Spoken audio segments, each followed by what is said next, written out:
I'm Mary Berry, and in this series I'll be sharing some of my best foolproof secrets with you.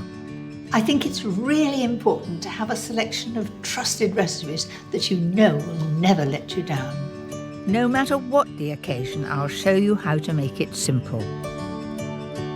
From my delicious ideas that will thrill the family, That's the best thing I've had all day. to scrumptious goodies for all those special days. I never drink at lunchtime, but this is an exception. Quick and easy meals when time is scarce, and dishes for days when you just want to show off. Today, it's foolproof recipes for the glorious summertime.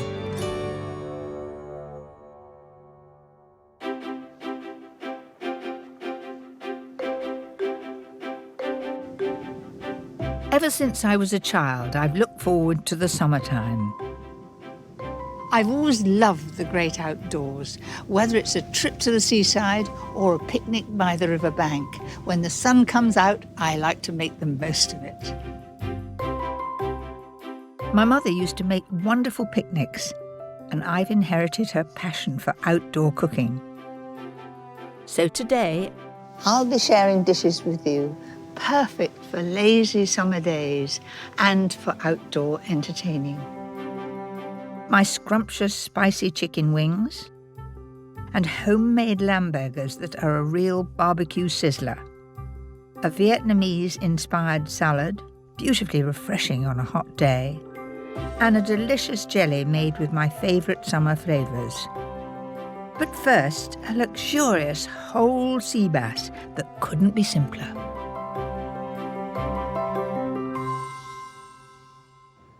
I love to serve fish in summer. It's so beautifully light and it's quick to cook too.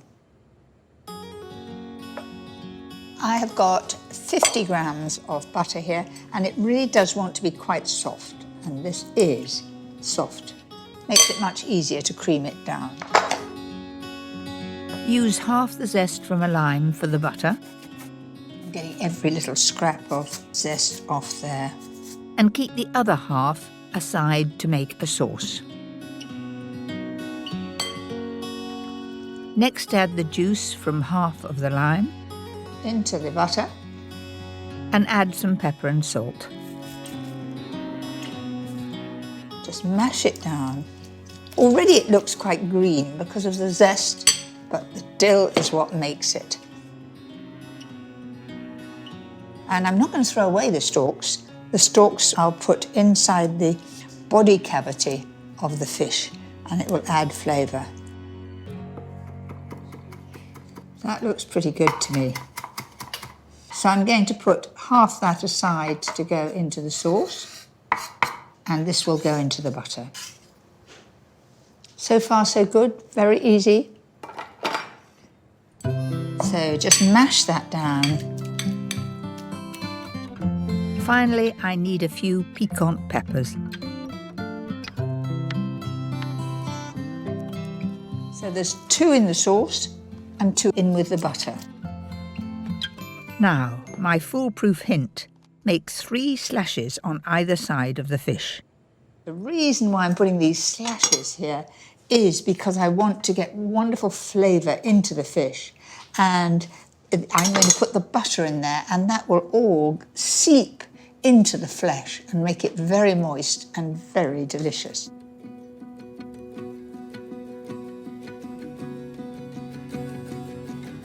Looks a bit messy, but I'm opening it up and pushing it down with my thumb.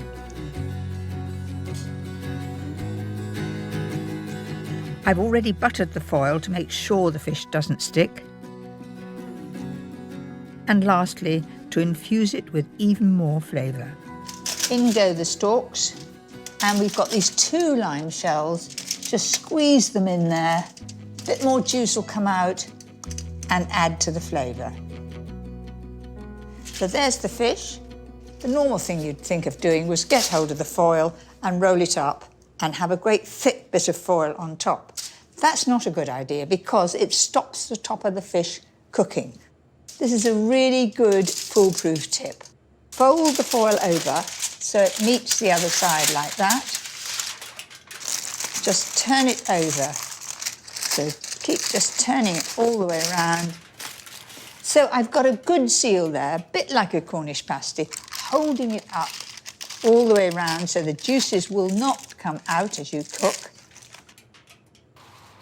And then into the oven at 180 fan for about 20 minutes while I get on with the sauce. Start with the remaining lime zest, dill, peppers and lime juice. Add a teaspoon of Dijon mustard and a dash of sugar. And 200 ml of full-fat creme fraiche. Then I'm going to put some pepper and salt in there. What could be easier? And that is our sauce. The fish has had 20 minutes. Time for all those lovely flavours to sink in. And when I open it, there'll be a flowing, wonderful buttery juice. There it is. I think it looks magnificent and so simple to do. 1, 2, 3, like that. These are the buttery juices. Just pour it back into those cracks that it came out of. Then the sauce.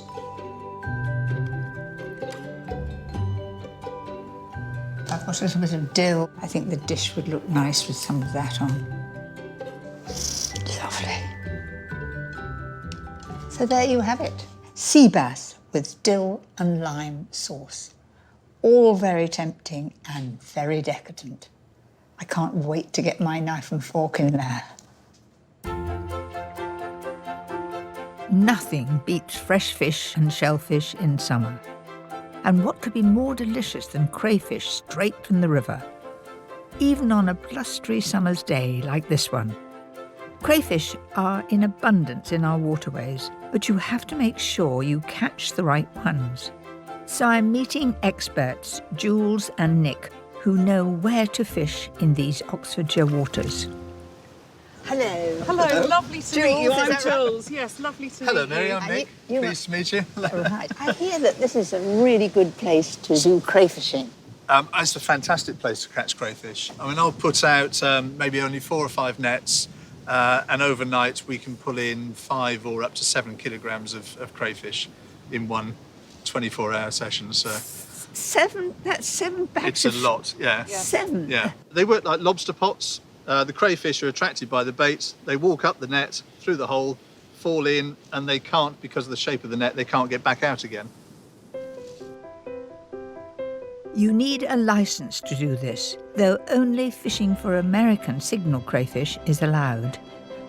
This is because they're considered pests, almost wiping out our native white-clawed crayfish since being introduced in the 1970s. So the more we can catch, the better.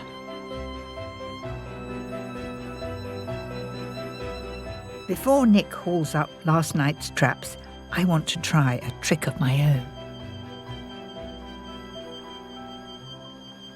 I've just got a stick, string, some stones to weight down my bait, and I'm going to see how I'm going to get on. You never know. Might be my lucky day. Nick, I'm on my way. I'm being very careful. What do you think? It's fantastic. I'm dying to see if this actually works. So, crayfish, come along. That's perfect. How long do we have to wait? As long as it takes. No, not yet. There you are, look. I'll cast again. But do they know that there's the most tastiest bit of bacon for them to come? But of course, maybe we shouldn't be talking. You know, true fishermen who are on the side of a bank, Or stamping. they tell you you're not to shout or make any noise, so perhaps they're being put off by us chattering away.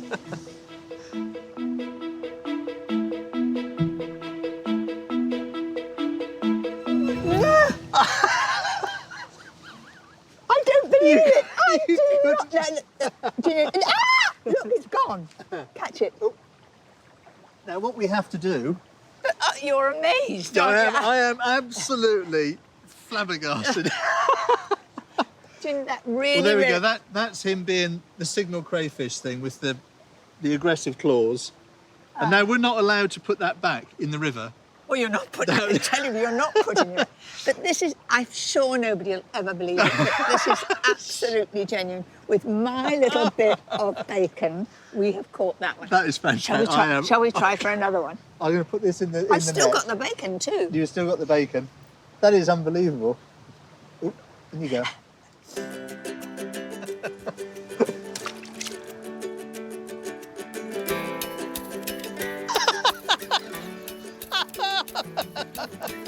What a prize! Fantastic. I can't believe that's two. Two. In less than 10 minutes. You don't need any of your fancy kit. I'm going to give up on nets. So the pressure's on me now. That is amazing. My meagre two looks... Well, so now you can see how many there are in the waterways, and that's one net, one small spot. I reckon there's about 35 in there. That's not bad, is it? That's a pretty good night's work. Yeah. They're cooked in boiling water for a few minutes, then peeled just as you would a prawn. So you end up with a lovely crayfish tail. Absolutely. Jules's favourite way to serve crayfish is on a bed of watercress with apple and yoghurt sumac and lemon dressing. Smell it. Mm. Nothing's fresher than that. Beautiful. There we go. You have to try and find the ones that you caught. Me? That was definitely from That was mine. definitely one you caught. Of course, you don't have to catch them yourself. You can buy shelled crayfish in shops, and my next summer recipe really makes the most of them. Sometimes we get a bit tired of just the green salad, the tomato salad, the rice salad. This one is quite different. It's a rice noodle salad inspired by aromatic flavours in Vietnamese cooking. Start by preparing the noodles as it tells you on the packet. There's nothing more foolproof than that. Next, grate 3 centimetres of fresh ginger.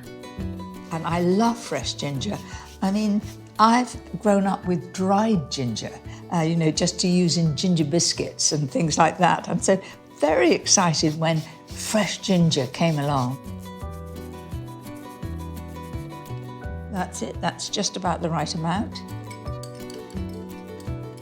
De-seed and chop half a cucumber. Add a finely chopped chilli, a finely sliced carrot and red pepper, and then a clove of crushed garlic. Into that go 6 sliced spring onions. And you don't need to blanch them, do anything with them, but just drop them in. And a couple of handfuls of fresh herbs. I've got mint here, and you just need to chop it just before you need it in a salad, because if you chop it all ahead, it goes black. That's just perfect in there. Then we come to some nice young coriander here. There's a lot of chopping for this recipe, but it's well worth it. Finally, in go 150 grams of bean sprouts, and then you're ready to add the noodles. And now to the dressing. I need 3 tablespoonfuls of lime juice. 1, 2. What did they say about good guesses? Anyway, that was exactly 3 tablespoons. Well done, little lime.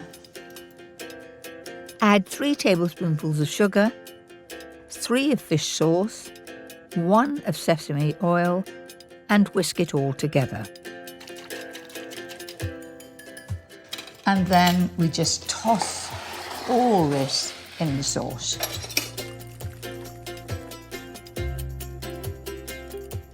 Every scrap going in, and then start to turn it so you get all those flavours. And make sure that you get right to the bottom so everything gets into that wonderful sauce. Doesn't that look healthy too? And it is healthy. So that's really well mixed in. I can't wait to taste it and get it in the dish, so here goes.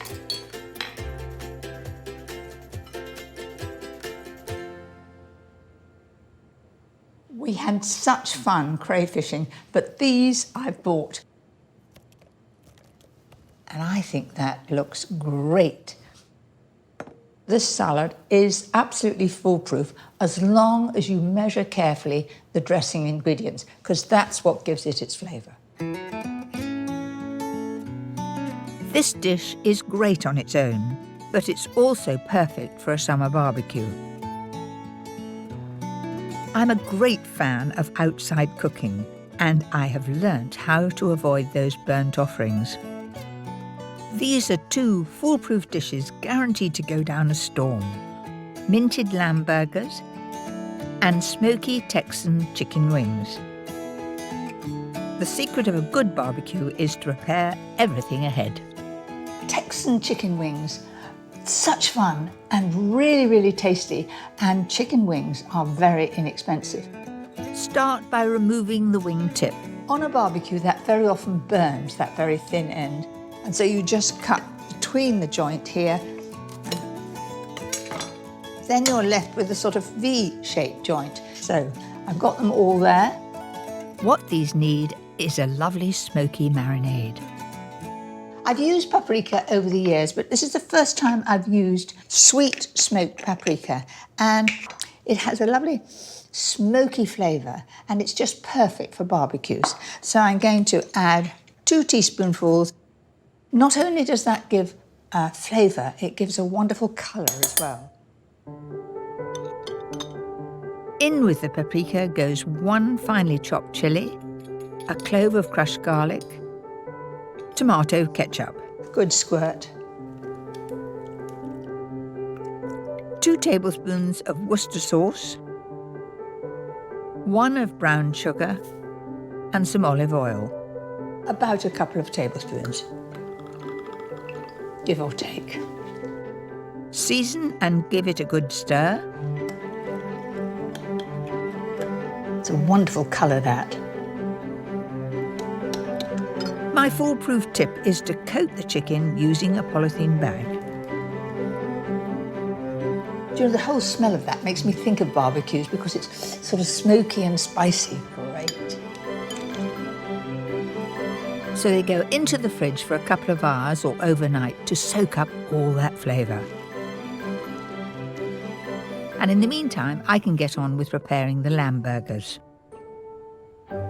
These lamb burgers are something quite different from the traditional beef burgers. I think they're absolutely scrumptious, and I know exactly what goes in them, and they'll be full of flavour. Homemade burgers are very simple to make. Start with a herb breadcrumb mix to flavour the meat.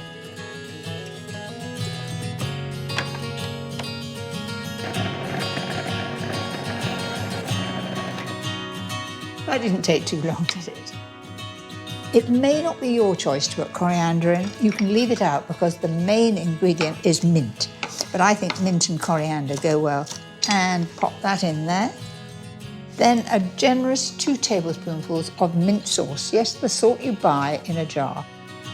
Next, add 1 roughly chopped red onion and a clove of crushed garlic. Give it a quick whiz, but my tip is to make sure the mixture doesn't get too wet.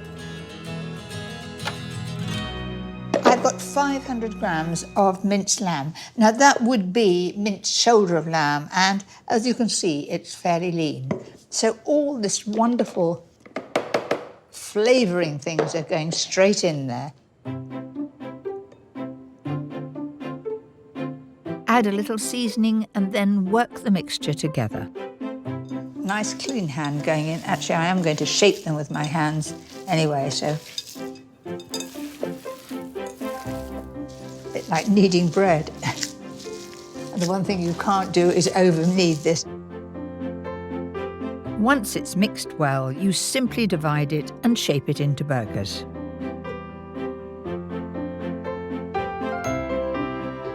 And you want to just make them into flat cakes. And with wet hands, it's quite easy. I think that's a nice shape. We'll make them into 8.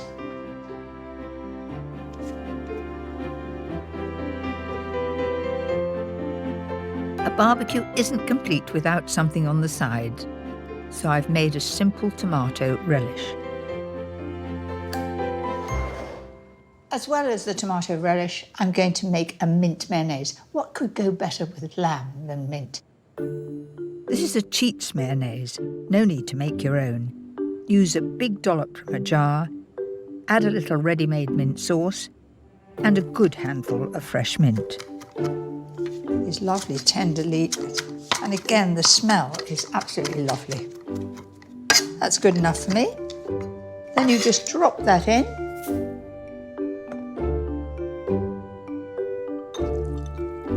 You can do all this the day before and keep it in the fridge ready for when you need it.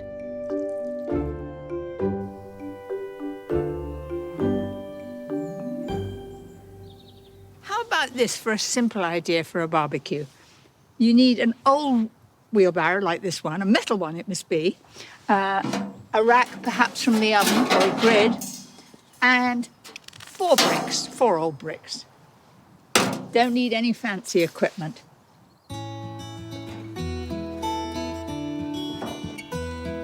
My first barbecue memory was in 1973 when the children were little. All I managed then were sausages and beef burgers, but I loved the fun of it. And though I'm all for the chaps doing the barbecuing, secretly I do like to have a go myself. Now that really was simple.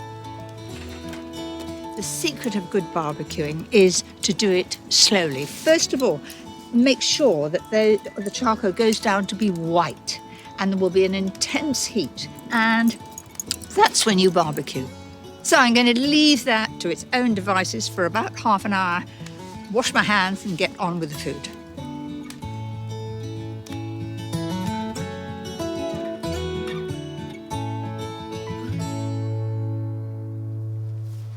So there are my lamb burgers and the Texan chicken wings. I like to have a few veg on the barbecue too, and we've got some overgrown courgettes. So all I do is just split them in half. And they do jolly well on the barbecue. They want to be done very slowly.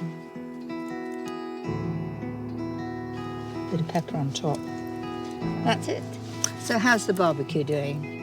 The charcoal has gone down to embers. So let's get going. Now onto the chicken. Beautifully colourful. I'm going to pop that on the top there. They look nice and meaty, which is good. That's a good start. I've really well oiled those on both sides.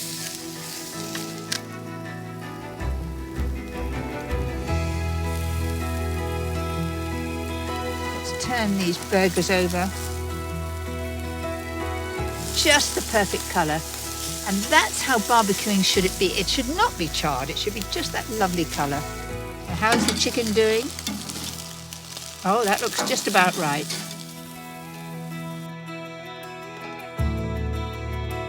So there we are, an alfresco feast prepared ahead of time, which means I can relax and enjoy the company. How about that? That's what we need. Beautiful. Right, do take a view. Oh, yes. Thank you.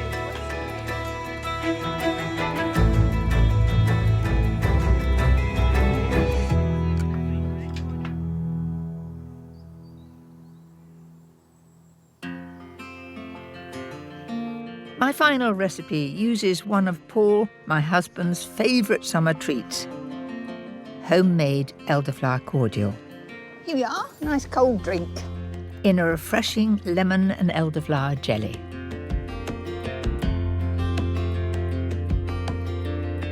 This idea, cut captures the essence of a British summer.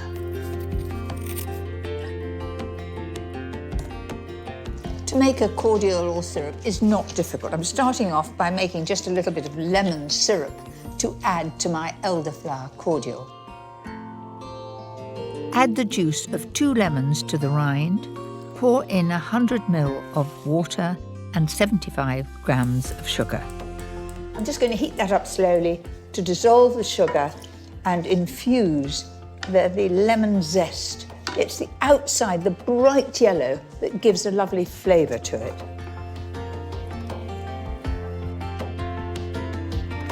Soak 20 grams of gelatin leaves in cold water until soft. Remove the lemon zest. And after a few minutes, add the gelatin. Now that's how it should be. You're going to see it's quite squidgy, and just squeeze that out and then just drop that in and it will dissolve in this hot liquid. And finally add 400 ml of water and 250 ml of elderflower cordial. Sharp smell of lemons and a hint of elderflower. So there it is, ready. I like to serve this in individual glasses. In the back of the cupboard, you might have one of your mothers like that. I don't know, I'm sure they came free with a packet of something, but even so, when they're filled, they look good. Let those cool and then into the fridge for around 6 hours or overnight to set.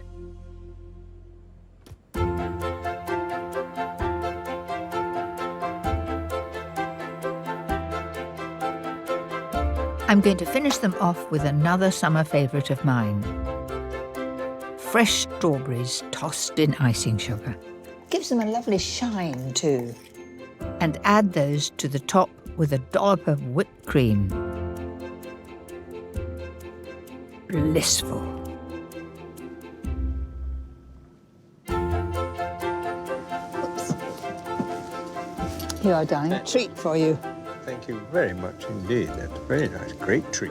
Are they our strawberries? No.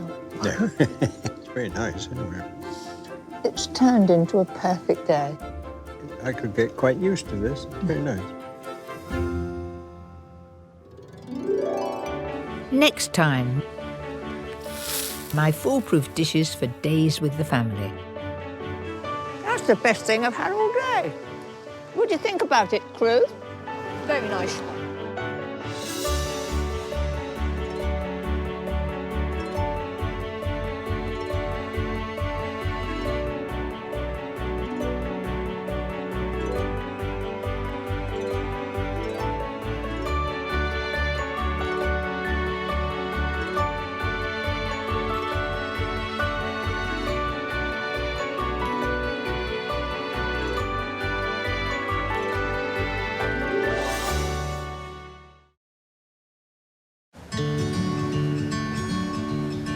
I'm Mary Berry, and in this series I'll be sharing some of my best foolproof secrets with you.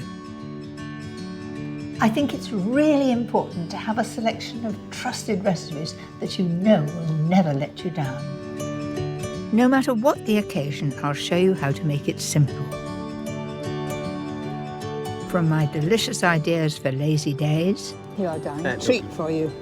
I could get quite used to this. It's very nice. to easy recipes when time is tight, and scrumptious goodies to thrill the family. Oh, thank you very much. A spoon. Today, it's foolproof recipes for those days when you want something that's just a little bit special. It's a real treat.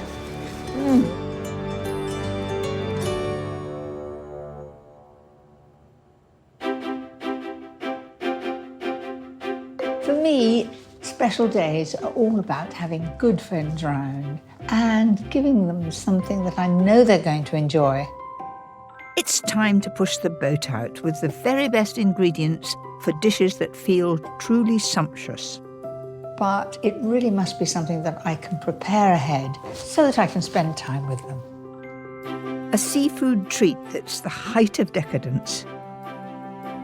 a gorgeous vegetable dish that's bound to impress. A regal classic that will satisfy the heartiest appetite, and a stunning pud that will finish things off with great style. But let's begin with a dinner party favourite.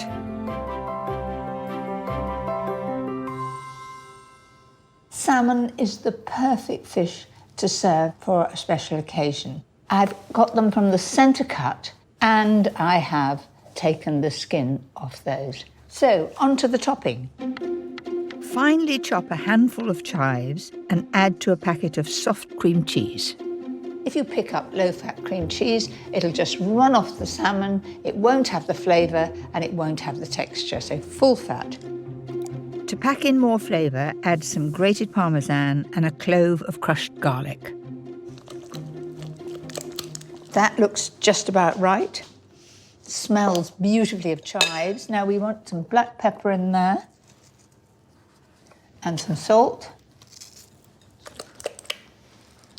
So we now have the topping ready for the salmon. So dollop it on. The idea is to cover the fillet from end to end fairly evenly. Liven up the top with a sprinkling of lemon zest and parsley. Doesn't that brighten it up? And of course it all adds to the flavour as well. Finish off with red pepper for a lovely striking effect. For perfectly cooked salmon every time, bake at 180 fan for 15 minutes, but keep an eye on it. When you see the first little bit of liquid coming out of the fish, out, it'll be done. While that salmon's cooking, I'm going to do a very special accompaniment, spiralised vegetable. I've got a spiraliser here, quite a simple one. Looks a bit like an egg timer, doesn't it? So, first of all, a courgette, push it down and just turn it round, holding the spiraliser firmly. So watch, magic. Do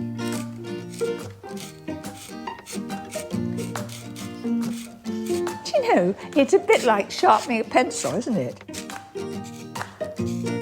A few carrots add a splash of colour. To have two weapons to stir it, and you just turn it like this.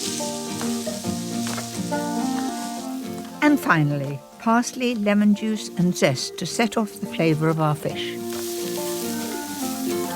Lift that up. Whee, just like spaghetti. That's a new healthy way to do veg.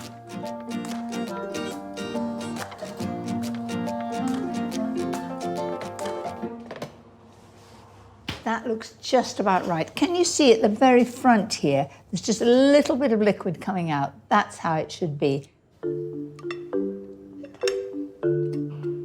Now a little juice over the top. So there you have it, my beautiful salmon with a nice herb and pepper topping. I think that's just perfect for a special occasion.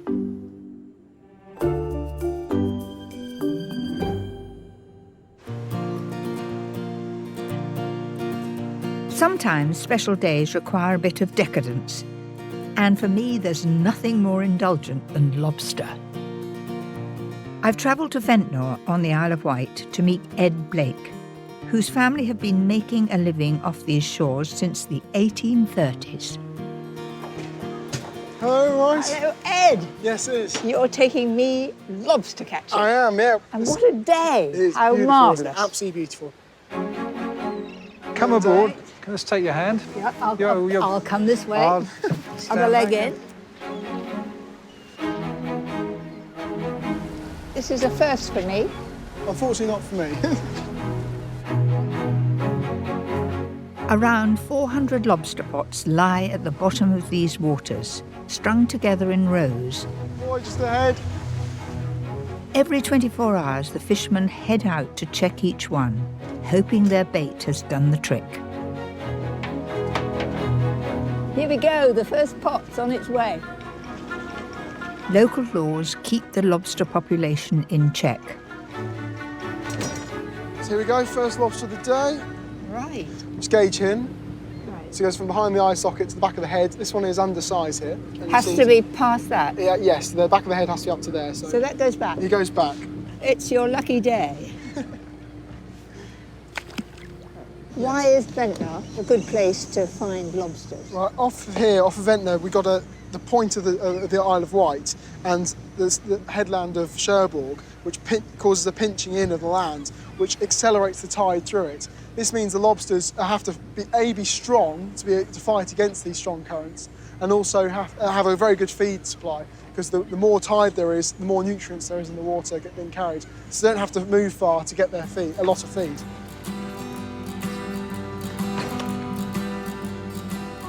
Why, you've got two in here. Two in this one. That was lucky. But here we have a buried one. So you can see the eggs under her tail there. Oh, gosh.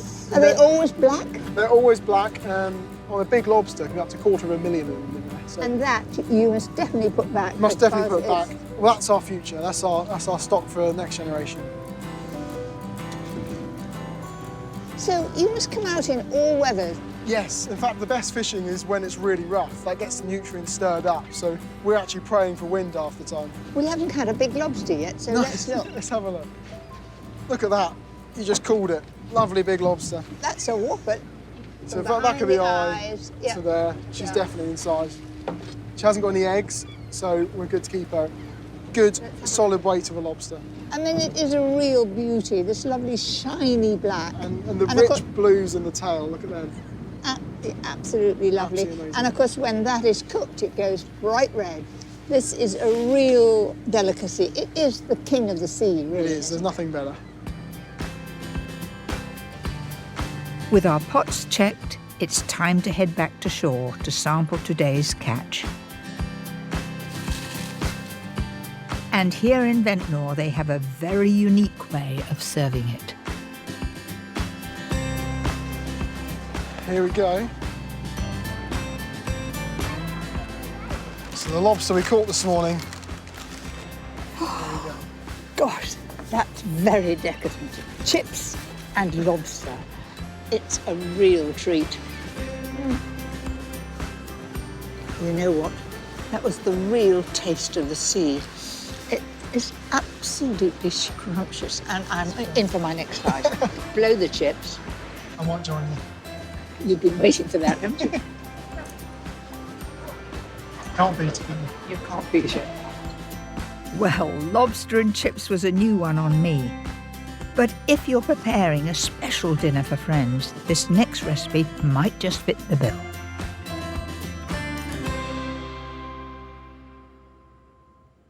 Right, first of all, let me make the aioli. Count out 6 tablespoons of full-fat mayonnaise. No need to make your own. Then I'm going to add some creme fraiche. Again, full fat, just 4 tablespoons. 1 tablespoon of lemon juice. Tarragon works beautifully with fish. I'm adding 3 sprigs, but you could use dill if you prefer. The smell coming up from this is absolutely lovely. Then we'll need a little pepper and salt. Now, aioli is French mayonnaise with garlic, a lot of garlic. I've just put 1 clove of garlic because I find when you press it, all that juice comes out, and I think that's plenty. Don't be tempted to chop it because you'll get big pieces in your teeth and you'll know it for a couple of days. Right, the next thing is to cook the lobster tails. Here they are, and they take no time to cook, about 5 minutes. All I need is boiling salted water. That's it. I want a delicate vegetable alongside, so tender asparagus is perfect. They snap just where the tenderness finishes. Just watch, like that. There we are.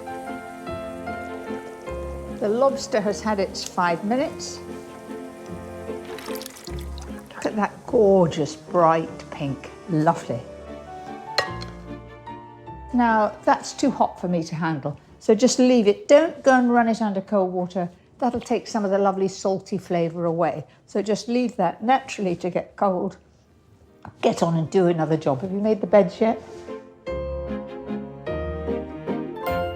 Now don't panic about removing the tail. This method is foolproof. Don't try and do it cutting the back. Turn it right over to the softer side, hold the tail and put the point of the knife in there, right in the middle, and cut down. There we are. Then we do it from the other end. Just to where I started before, push that down. Once you've got it in like that, then just go, how about that? So, once you've done that, it doesn't look so attractive, but there's a lovely surprise on the other side of the tail. It's a glorious, bright pink. Let me show you. What I'm doing is gently prizing it away from the skin. There we are. This dish is all about showing off. So put the two halves back in the opposite shelves. They will fit, trust me. Take some lamb's lettuce, and I'm going to sit the lobster tail on it, so it looks as though it's sitting on some rather bright seaweed. Then some asparagus. All that needs is the aioli, so a nice blob of that. So there it is, a real treat, pushing the boat out, lobster tails with asparagus and tarragon aioli.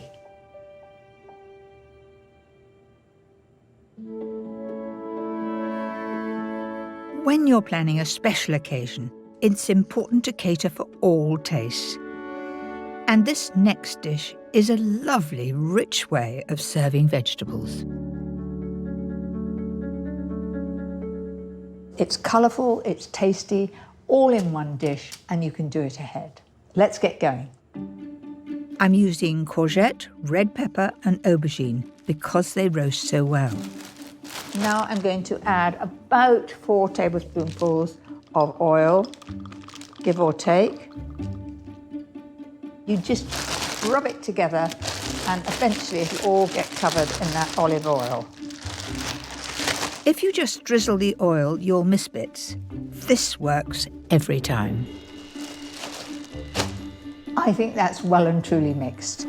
The secret to this dish is to roast the veg first. That way, all the moisture will be drawn out and the dish won't be soggy. Now I've set the oven at 200 fan and it will take about 25 minutes. I'm aiming to get them a nice colour and beautifully tender. All posh vegetables need a posh sauce. Mine is made with some red onion, 2 fat cloves of garlic, and to make it velvety smooth, I'm using passata. Now passata is just sieved tomatoes. Last few bits, sugar, chopped basil and thyme, and leave it to simmer for 10 minutes. Now to take out our vegetables, you'll notice they've really shrunk. Now it's time to make the layers.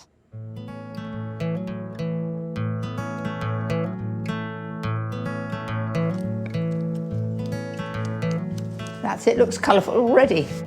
For real richness of flavour, a generous layer of grated Gruyere cheese.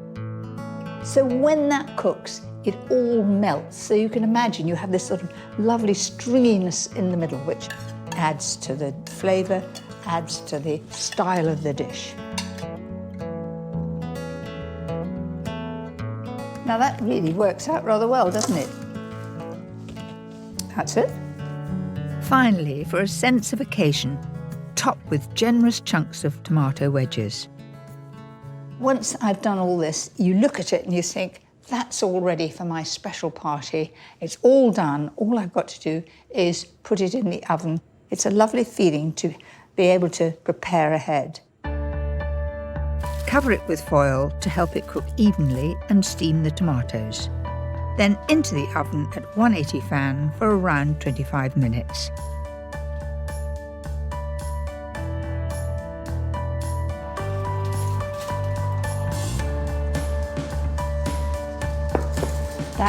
just like I wanted it to be. It's bubbling just at the edge here, and that cheese will have melted in the middle. Delicious on its own, or wonderful for a Sunday lunch with a leg of lamb. I think that looks most exciting, far better than the old-fashioned ratatouille.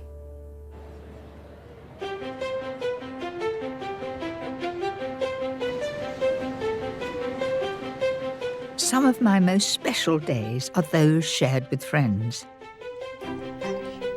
I never drink at lunchtime, but this is an exception. A chance to share stories and remember the good old days. The only thing I ever cooked before I married Paddy was lamb chops. Did you woo him on lamb chops? No, he took me out to dinner all the time. I've known Mary, must be 53 or 4 years now. We did a dish in Housewife magazine with Chinese food, which was fairly new in those days, in the early 60s. Well, this is Shirley, and very unlike Shirley, you've just got a cup of coffee or tea in your hand. Times have certainly changed, but here at Rules, things have stayed firmly in the past. It has been going since 1798 and is renowned for a dish which has remained unchanged for many years: beef Wellington. The origin of this dish is unclear. Some say it was invented in Wellington, New Zealand. But I like the rumour that it was created in honour of the first Duke of Wellington, Arthur Wellesley. Well, it's one of the classic dishes of this country, really, isn't it? But it's a bit of a finicky dish to actually make, and a lot of people don't really perhaps have the time or the expertise or whatever else to stand here and make it. There's a few processes involved. It's not something that you can just come home, bang, in the oven. So you need to think about it, maybe pre-plan a wee bit and be quite organised. Because we've had it on for so long, it doesn't actually feature on the menu anymore. Our guests know they simply have to ask for it, and we're delighted to create that for them. And it's one of those dishes, you know, there's little point in trying to reinvent the wheel.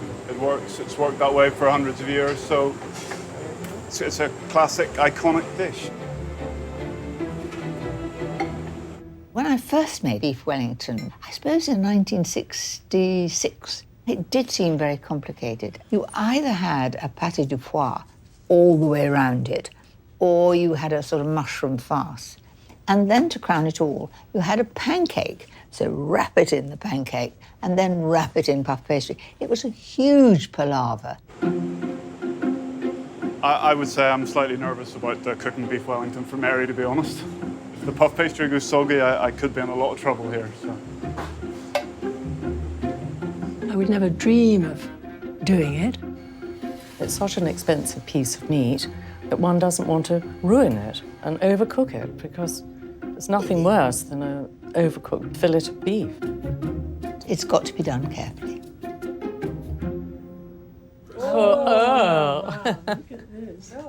How beautiful is that? This is the moment of truth. Fingers crossed.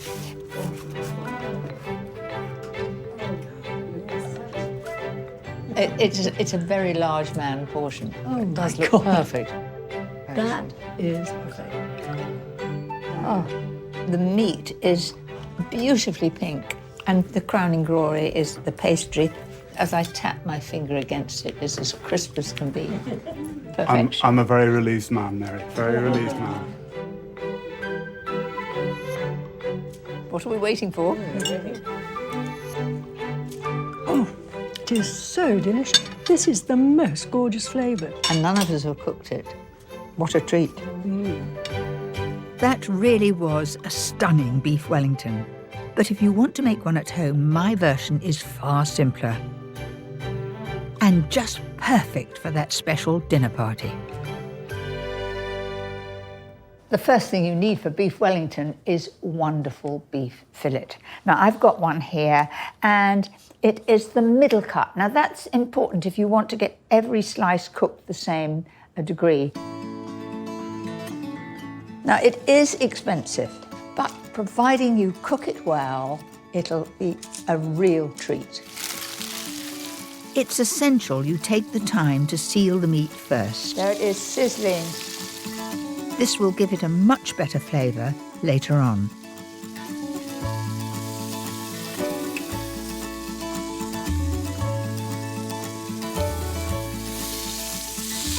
But you want to do this fairly evenly. You don't want just brown on the top and brown underneath. It's got to be all the way around. Remember, this is not cooking the beef, this is just browning it. Roast at 200 fan for 15 minutes, then let it cool and pop it into the fridge to chill. For the topping, I've fried off 350 grams of mushrooms, but make sure you drain the moisture. You don't want a soggy pastry. And you must let this get cold first, otherwise it would cook the egg yolk like scrambled egg. So in goes the egg yolk. That helps to bind it. To give it a deeper flavour, I'm using grated parmesan, Dijon mustard and fresh tarragon. Little pepper and salt. And then you just mix that all together. It becomes quite firm. Can you see that? So that is my mushroom farce to go on top of the beef. All we need now is the pastry casing, and I'm cutting a few corners. It's pre-bought butter puff pastry. Life is too short for me to make puff pastry. At last it's time to finish the beef Wellington. For a foolproof result, everything must be stone cold. So pile that on like that. I'm having a nervous moment. I'm just wondering whether it's going to quite reach. So I'm just going to roll that just a little tiny bit longer there, just in case. Don't want to have to take it off again. That's it. So I'm going to brush around the outside with the egg, and that'll make it stick. Then I'm going to lift that up in one fell swoop, like that. And I haven't stretched it. If you stretch it, it'll go back and shrink. So just press that down like that. Glaze that with the egg that I mixed with milk. Why am I doing that? Because I want the strips to stick. A touch more egg wash will give a glistening finish. Bake at 200 fan for 30 to 35 minutes. Until the pastry is golden brown and crisp.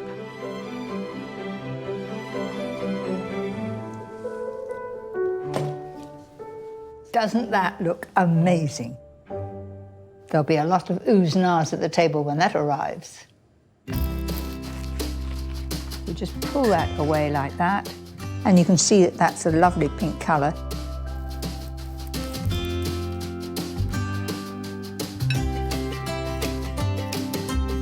A side of greens and a luxurious tarragon and mushroom sauce are a perfect marriage. I think I'll get that in on one go. Dare I say it, I think that would be my most favourite meat dish to serve for that very special occasion.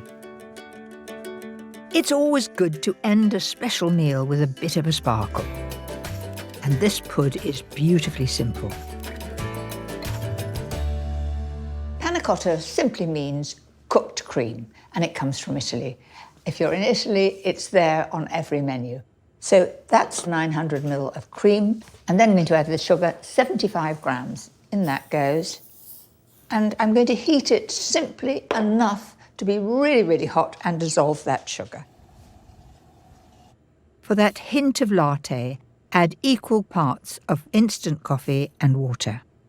You could, if you wish, use one shot of espresso coffee if you prefer, but this I find gives a really good flavour.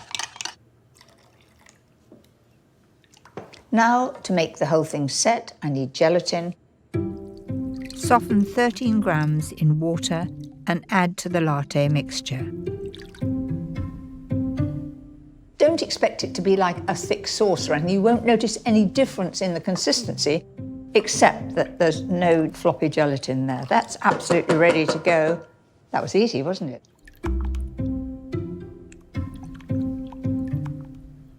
then into the fridge for at least 3 hours to set. Right, the next move is the brittle. It's essential when you're making caramel to dissolve the sugar first. To be foolproof, don't use a non-stick pan as the sugar will crystallise. And now I can take the spoon out, never stir it again, turn up the heat, and the moment that it turns to a pale straw colour, off with the heat.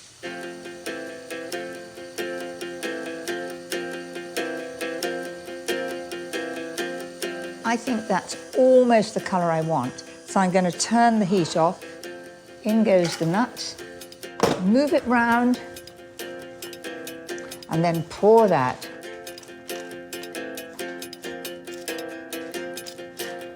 I'm going to let that get stone cold, then I'll bang it and it'll all crush and have that beautiful flavour.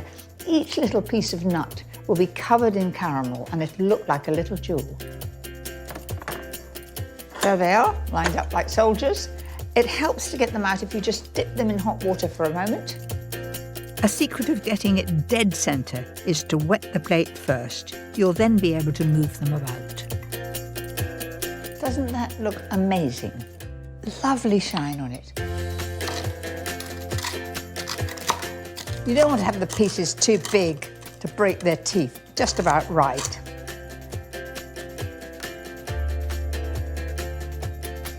I promise you that that is going to bring a sparkle to the eyes of all your guests and friends. A perfect ending to that very special meal. I loved being here. What a treat. What a treat. Lovely. Happy days. Next time, it's my foolproof recipes for days when you need something comforting. Life doesn't get better than that.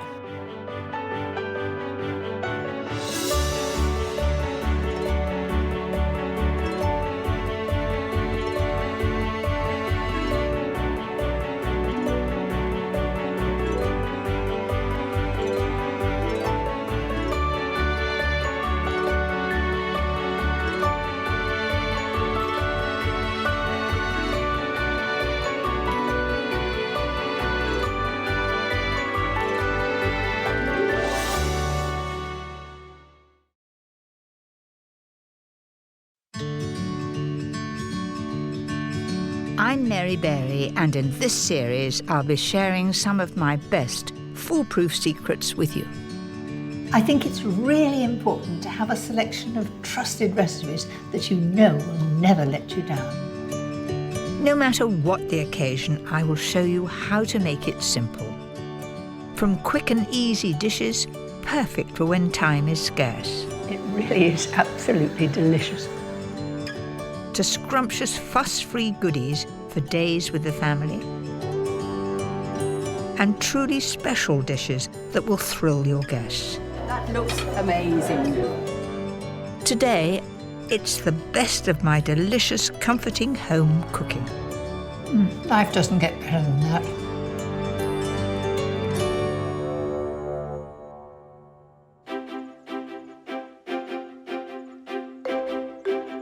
Whether it's in my family or my working life, I've never been one to put my feet up. But There are times when I just love food that picks you up and puts a smile on your face. and there's nothing wrong with indulging every once in a while. In this programme, I'm going to show you some of my foolproof, comforting recipes that I love most. A rich smoked fish pâté to enjoy on hot, crunchy toast. My version of the most comforting of dishes. A hearty chicken casserole to lift the spirits. And a scrumptious dessert guaranteed to soothe the soul.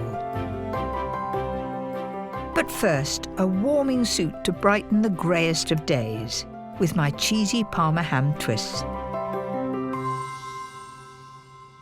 One of my favourite soups is butternut squash. It makes you feel beautifully cosy and warm.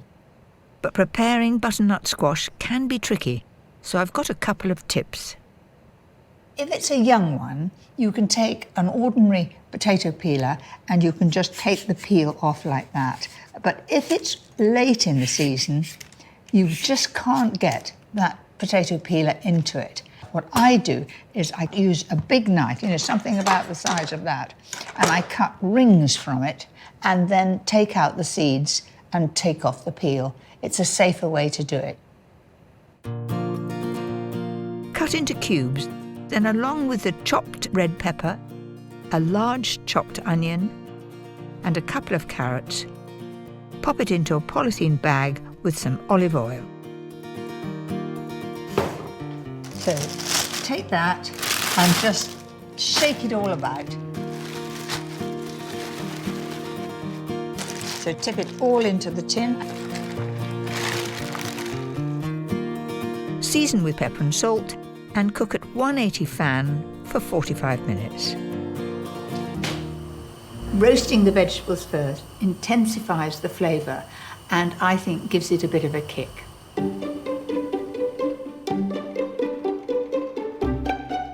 What makes this soup really special is topping the veg with some chopped ginger and runny honey.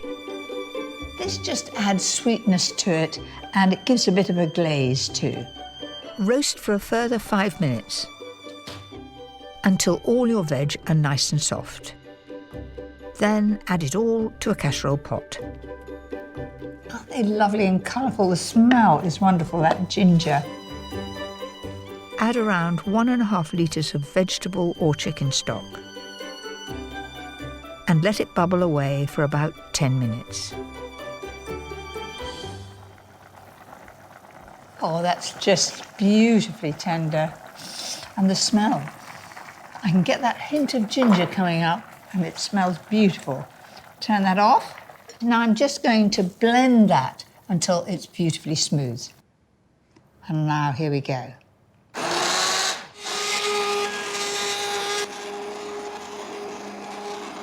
If it feels too thick, the trick is just to add a little more stock. That looks fine to me now.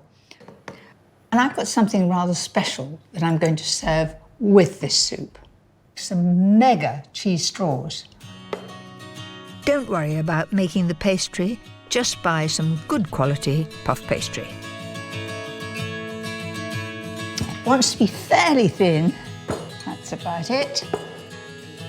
What makes these truly flavoursome is a layer of Dijon mustard. I bet you're amused looking at this brush. It is a paintbrush, but I find paintbrushes are more reasonable and you get a nice wide brush. I can do the job quicker. And some delicious Gruyere cheese. I've chosen Gruyere cheese because I like the way it melts down and the whole thing is very comforting. To make these melt in the mouth, press the cheese onto the pastry, then fold in half and start the process all over again. And to make these twists even more appetising, add some wonderful salty Parma ham. The dry cured ham gives it a great piquancy. That's it. Fold, roll and sprinkle one last time. All these light layers will create a mouth-watering crunch. And then I'm going to cut this into 6. Do you know, this is a winning combination of flavours. I am immensely fond of Parma ham. I love cheese and crispy pastry. The 3 go really well together. Right, all I've got to do is give those a twist. 3 twists. 1 here in the middle and 1 at the end. Pop them on the tray like this, that way. The secret to a perfect bake is to chill for 10 minutes and then pop in the oven at 200 fan for 20 minutes.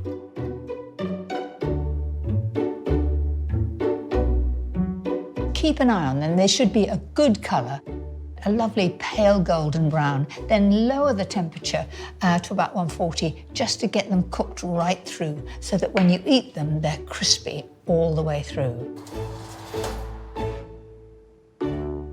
I think those look really tempting.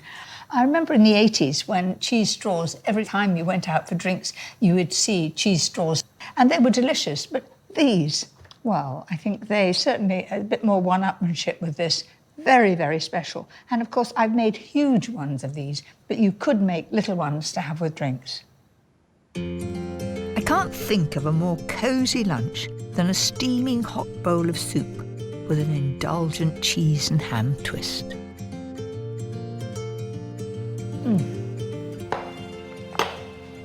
Oh, so good. Next, a comforting dish that's so delicious you won't believe how easy it is to make.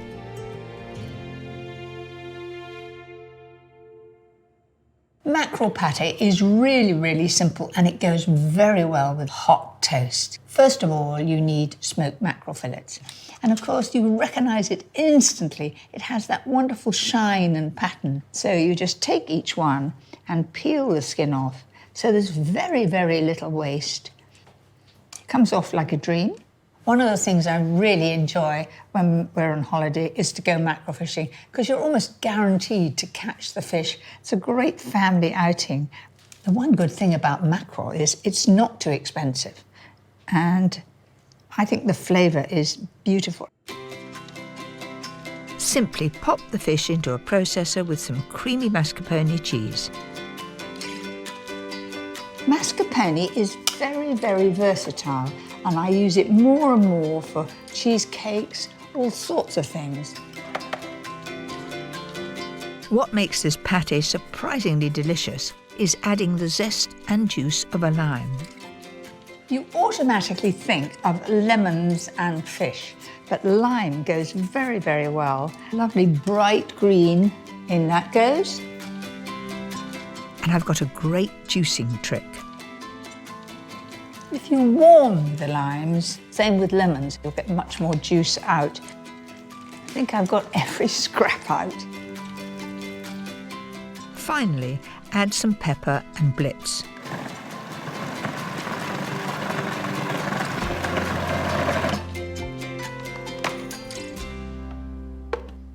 It really couldn't be more simple. I use whatever I have to hand to serve it in. It will keep for a week in the fridge, and you can also freeze it. It freezes well. And for me, the essential part is having a really good bread toasted and then lashings of butter.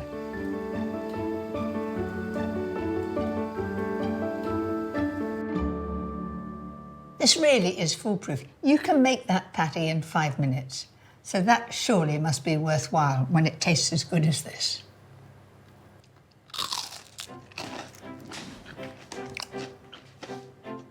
Life doesn't get better than that.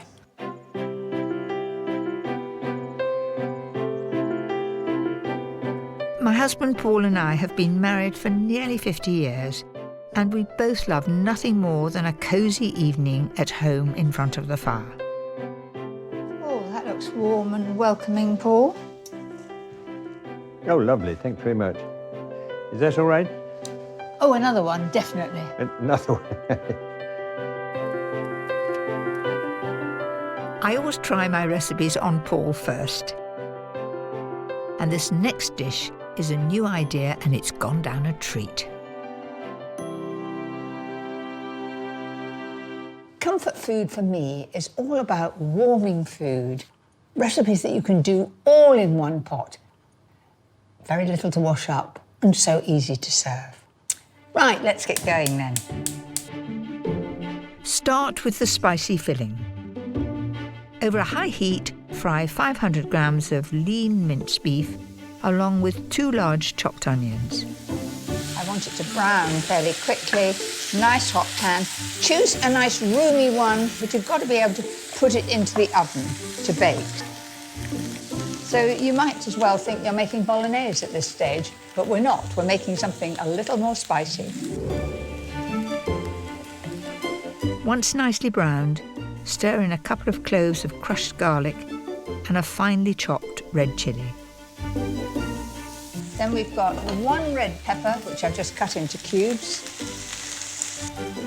and add a couple of cans of chopped tomatoes. So just mix that in. It's a lovely, colourful mixture, that. Now for the fragrant ground spices. A tablespoon each of coriander and cumin, 2 of my favourites, followed by some tomato puree. So a little pepper and salt. And I'm going to put that in the oven at 140 fan for about an hour.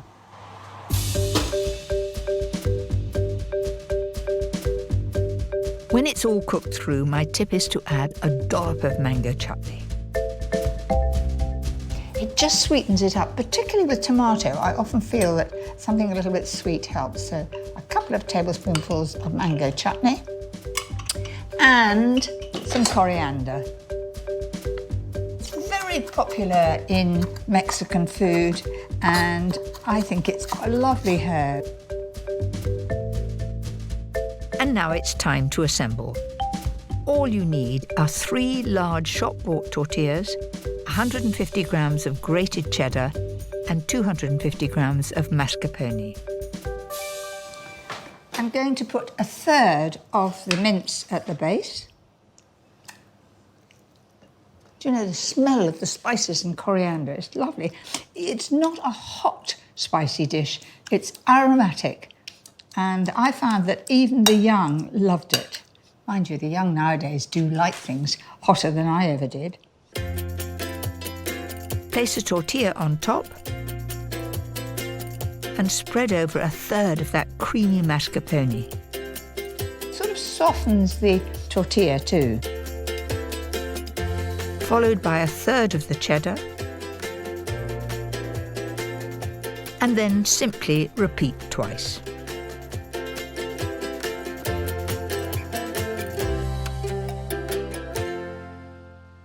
So that's ready for the oven. It'll go in at 180 and it'll take 30 minutes to really heat through till it's bubbling and a lovely golden brown on top.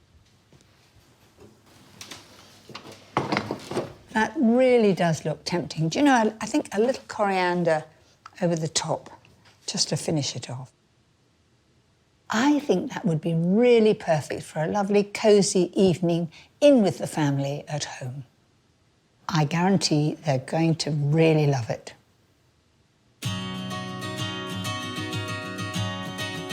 For me, there's one ingredient I use more than anything else when I'm cooking up something comforting, and that's garlic. Today, we're a nation of garlic lovers, but it wasn't always so popular. When I started writing recipes, I had to list it as optional. Isle of Wight farmer Colin Boswell is a garlic obsessive who has been growing this pungent bulb for nearly 40 years. What did your pals think of you growing garlic in the 70s? A complete joke. And it's only as people like M&S started to do a lot of garlic bread and chicken Kiev, and people started to say, oh, maybe he's got something right. Colin's so passionate about garlic, he's travelled the world on a quest to find its source. I've been on a search for the mother of all garlic, the original garlic, which I think we found in Kazakhstan and also on the Turkish-Iran-Iraq border. To me, garlic represents one of the most powerful things in nature. It has a power and an intensity in it which ancient man understood much better than we do. The farm produces a staggering 100 tonnes of garlic every year, and they grow over 40 different varieties.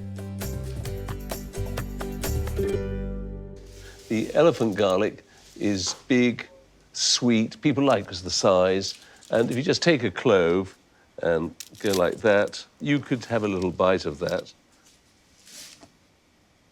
That tastes more like a strong leek than with a garlic flavour. Who are you kidding? It tastes exactly like very strong garlic. This is black garlic. It's been cooked for about 40 or 50 days. And what you end up with is this black, unctuous It looks garlic. like tapenade from here. It does. There we go. It's sweet. It's incredibly sweet. I wouldn't know that was garlic. If you've got sourdough bread Yes. that you'd cooked on a griddle and you spread that across, it would be divine. Yeah. Colin's whole family work on the farm. Not only do they grow garlic, they also smoke it and love cooking with it in a huge variety of ways.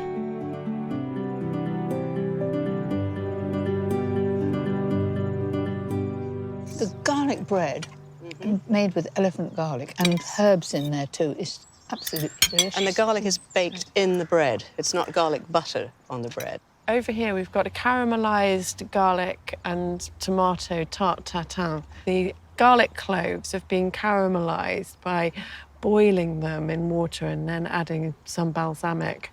It creates very sweet garlic cloves. Do you know, I wouldn't think of putting garlic and sweet things, but you do it in your chocolate brownies. That's right. With the black garlic, it works really well. And it makes it sweet and caramelised, and it just brings an extra depth to baked dishes. It's much more mellow and soft. That's right, yeah. Would you like to try some garlic beer? I'll certainly have a try.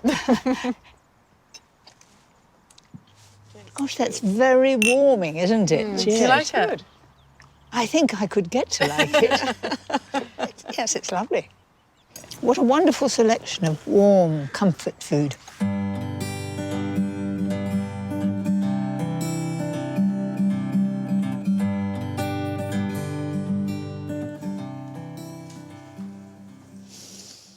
I'm very proud of this.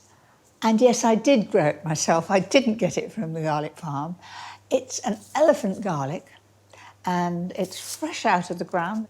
It needs drying out, but garlic is an essential of many of my recipes, especially the one I'm going to make right now.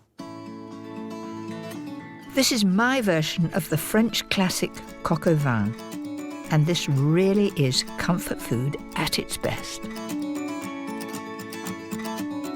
Take a big bowl and put 2/3 of a bottle of wine. It doesn't have to be special, but it does give good flavour. Add some crushed garlic, peeled shallots, a bunch of fresh thyme, and a few bay leaves. And then we put the chicken in. Now, I'm using chicken breasts today. You could use chicken thighs if you prefer. My tip for this dish is to cover, then chill the chicken overnight, and it'll soak up all those lovely flavours. Use the marinade to make the rich casserole sauce, and you can't go wrong. You get a much more intense flavour if you reduce the wine, and I think it's much better to reduce it before it's added to the chicken, otherwise you'll overcook the chicken breast. Season and seal the chicken. Then I'll turn those over as soon as they've got a light brown colour.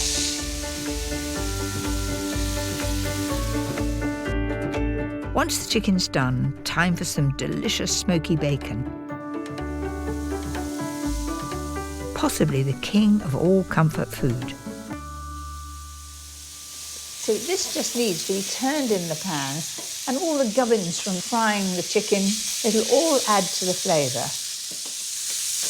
The smell, it really smells like breakfast time when you're frying bacon, doesn't it? When the bacon's nice and crispy, add all those marinated shallots. And I'm going to tip all that into the pan. That's it. And the herbs are going in there. I've saved it from the marinade. Now I'm going to thicken the mixture. I've got an old trick that works every time. Whisk 150 ml of cold water into 3 tablespoonfuls of flour. This really is a foolproof thickening method. Then gradually stir in the marinade. Do this and there'll be no lumps. Finish with some tomato puree and brown sugar. And I'm going to show you how it coats the back of a spoon. Can you see that? I think that is just the right consistency. Now simply cook at 140 fan for around 20 minutes. To make this casserole sing, we need some mushrooms. I want them to have a really a bit of a bite to them. Cook them off separately in hot butter so they don't become too soggy.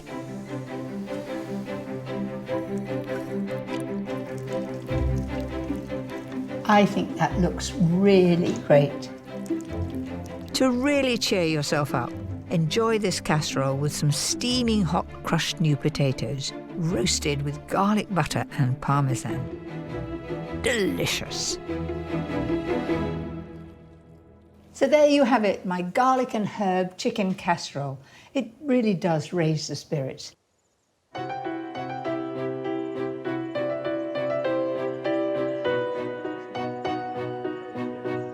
After a good long walk with our dog Millie, there's nothing better than coming home to something sweet. And there's one particular treat that Paul and I love. Both our mothers used to make it, and it never fails to bring back happy memories. First of all, the caramel. Now, some people find it difficult, and usually it's because they've used a non-stick pan and it crystallises. The trick is to add some water to a stainless steel or aluminium-based pan and dissolve the sugar slowly, stirring.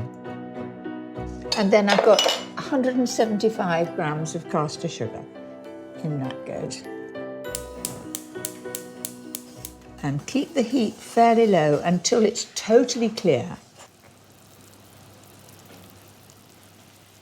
As soon as it's nearly caramel, it'll become totally silent. But now listen, very noisy.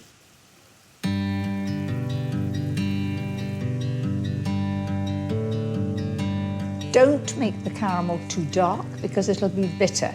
It wants to be a deep straw colour. That's it. Let it set on a cold surface while you make the custard. Simply heat 600 ml of full-fat milk. My tip for an extra special rich custard is to add 2 egg yolks to 4 whole eggs. Then 50 grams of caster sugar and a teaspoon of vanilla extract. Just as if you were making scrambled eggs. That's fine, it's running through beautifully. Now it's time to add the hot milk. Just a little to start with. If you pour that on and it's absolutely boiling, you will separate the eggs and you'll get curdling. And then you can add the rest. So that's our custard, couldn't be easier. I always strain the mixture just in case there are any bits of shell in there. Take the set caramel and grease around the inside of the tin. Isn't that lovely? You could almost see your face in it, couldn't you? Now the secret for a beautifully smooth creme caramel is to cook it in a water bath. I'm going to pour the custard in there. Surround it with boiling water just up to halfway. And then that slows down the cooking and gets a very even cook. I'm going to cook that at 120 fan for about 50 minutes to an hour.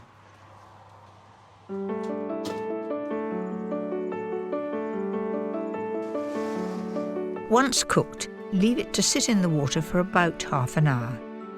Then take it out to cool even further and chill overnight.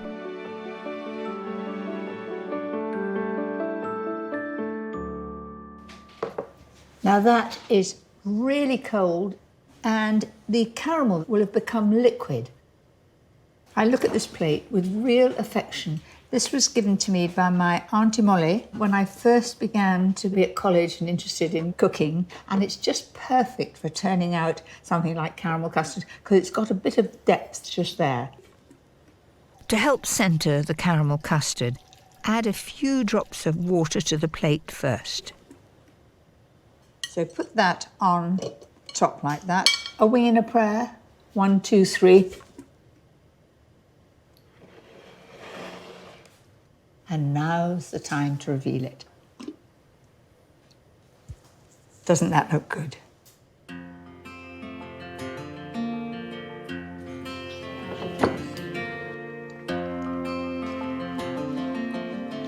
Is it as good as your mother's? I would say it's almost as good as my mother's, yes. Everything that your mother made was even better, but there we are, that's the way of the world. So there you go, comforting recipes to lift the mood and enjoy time and time again. Next time, it's my foolproof recipes for lazy summer days.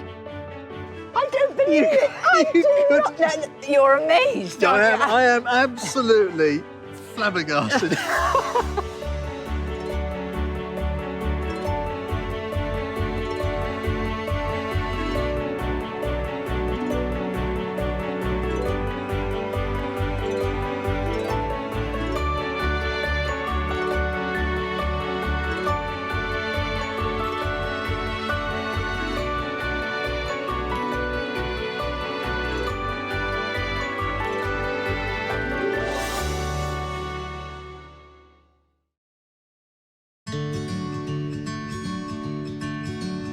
I'm Mary Berry, and in this series I'll be sharing some of my best foolproof secrets with you. I think it's really important to have a selection of trusted recipes that you know will never let you down. No matter what the occasion, I'll show you how to make it simple. From my ideas for delicious comfort food. Oh, another one, definitely. Another one. To something more stylish for those special moments. And dishes for those days when you just want to show off. There's absolutely no calories in here whatsoever. Today, it's scrumptious goodies to thrill the family. Oh, thank you very much, a spoon.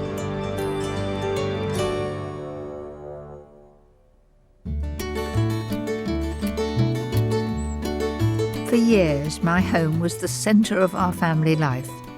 But as my grandchildren grow up, I find myself spending more time in their homes. Family is key to Mum. She has always instilled that with us. You pick the top ones, I'll pick the bottom ones. How about that? Okay. There we are. And it's come through the generations, so yes. Isn't that what life's all about? For your first time with sweet peas, you've done very well. I've had a good teacher.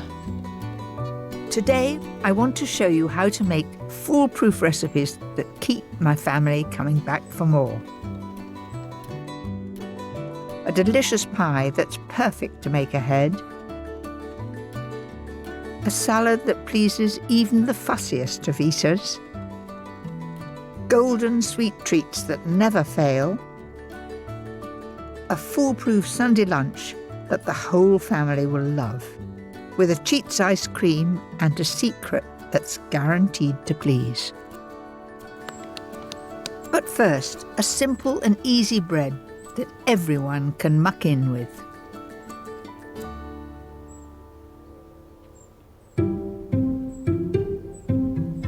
I'm always looking for ways to get the children involved with cooking. And flatbreads are the perfect thing, especially for my youngest grandchild, Atalanta. Flatbreads are so easy. It's just yeast, flour, a little bit of salt, water, dash of oil.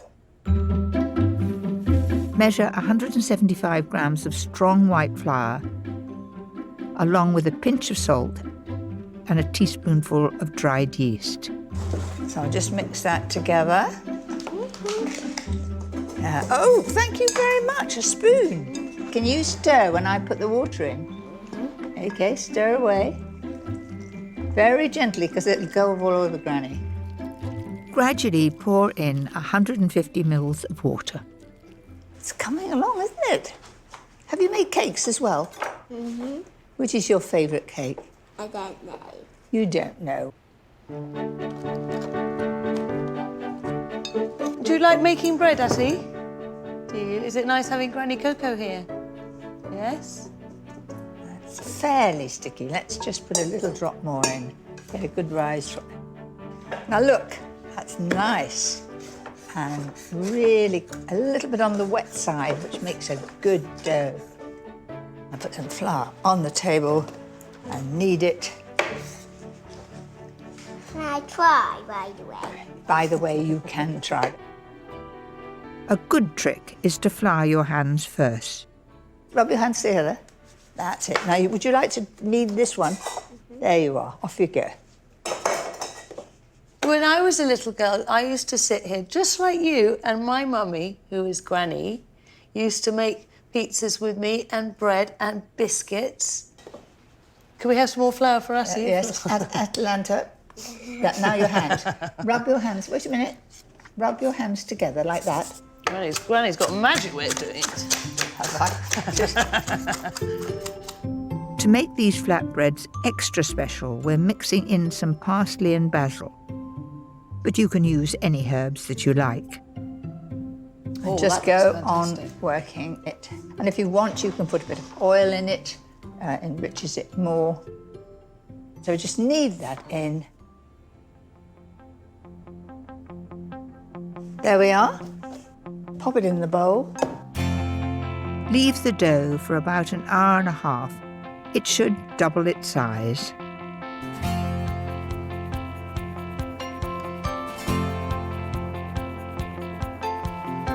Flatbreads are so much fun for a family outdoor adventure. Everyone can make their own. Here we are. There's one for you. Of course, you can cook these indoors too.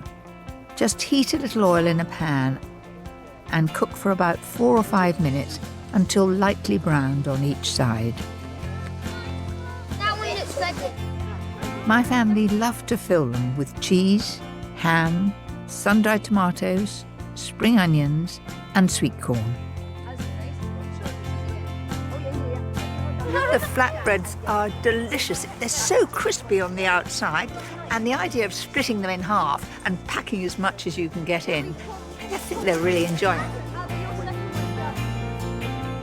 That's the best thing I've had all day. What do you think about it, crew? Very nice. I've been cooking with my granddaughters, Abby and Grace, since they were small. This delicious chicken pie is perfect for their more experienced hands. So let's get on with it. The first thing we've got to do is to cook the chicken itself. You need to poach 6 skinless legs in 300 mils of chicken stock and 200 mils of white wine.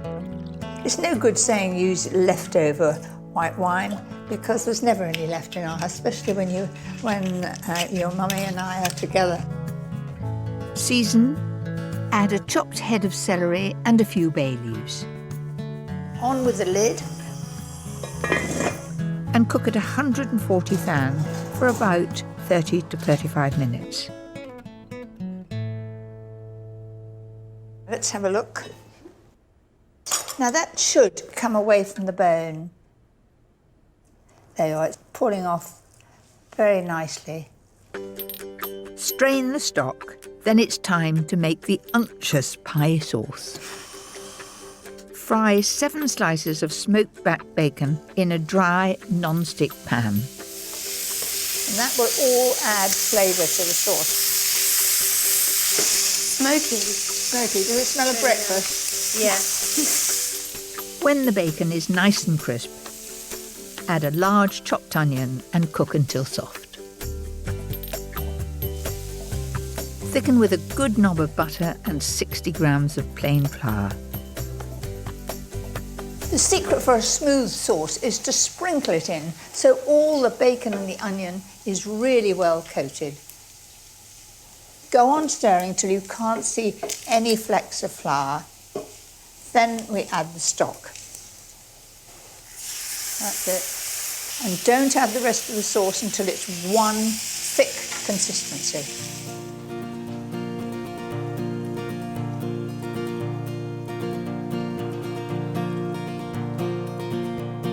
Finish with a nice dollop of full-fat crème fraîche and whole grain mustard.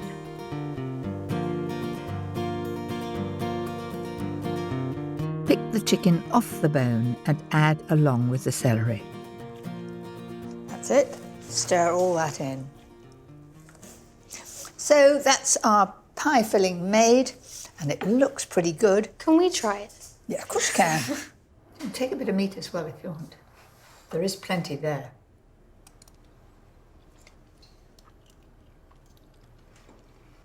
It's really good. Now for the spectacular lattice pie lid.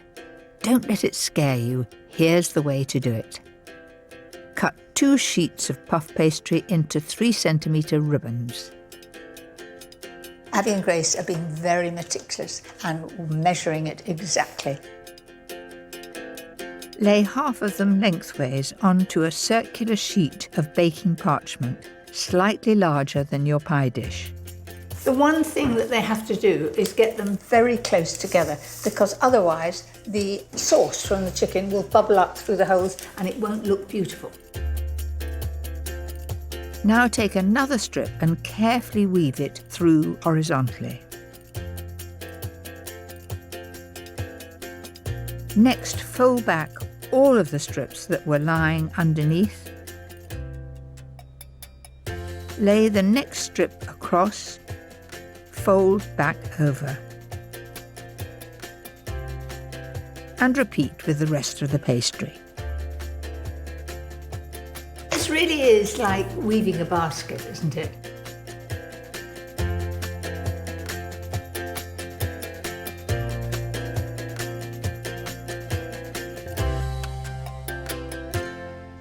Well done, that looks absolutely perfect, and you've done it very quickly. My other foolproof tip is to chill the pastry pie lid for an hour in the fridge. This will help it slide smoothly on top of your filling. Press down with your hands all the way around, and then just trim the edge with a knife.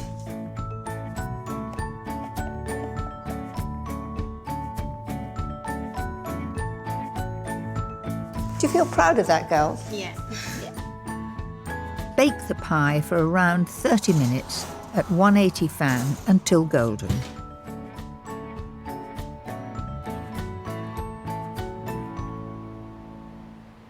Oh, it's a good colour, isn't it? Lovely. Right.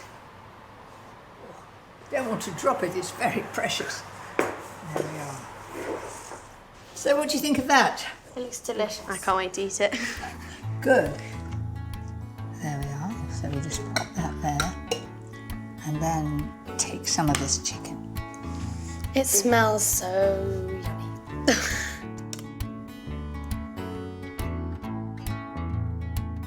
That's delicious. Yeah, I'm definitely making this again. Are you?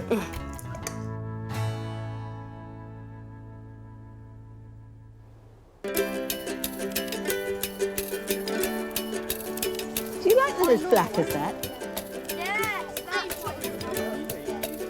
Sometimes my family prefers something light and scrumptious. And the one dish they always request is my delicious tuna salad.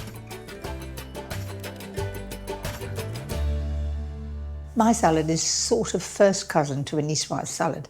There are certain things that I absolutely love, and they're avocados. I'm putting those in. And I've got a wonderful lemon mustard dressing too, which is something that goes so well with tuna. Everybody loves crunchy croutons, and I like to make my own. I don't like them too big. I think the smaller ones are nice. Also, you get more crisp edges. My secret to making sure they always work is to pop them into a polythene bag with some olive oil. Just drizzle it over. Good pinch of seasoning and a good old shake. As you can imagine, it really coats every surface. If you try and do it in the pan, you end up by having far too much oil. Then simply fry the cubes in a hot, dry pan. Don't burn them, it's as easy as winky, especially if you do them in the oven. Those look pretty good to me. Off with the heat. The secret of a tuna salad, I think, is the dressing, and I've got a cracker of a dressing here. Whisk 8 tablespoonfuls of olive oil with 2 each of whole grain mustard and runny honey, and 3 of white wine vinegar.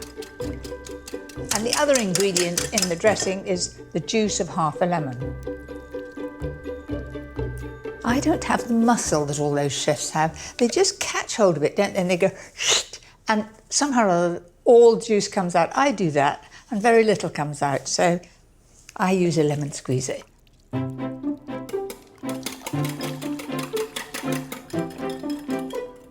Pour half of the dressing over 250 grams of freshly boiled new potatoes.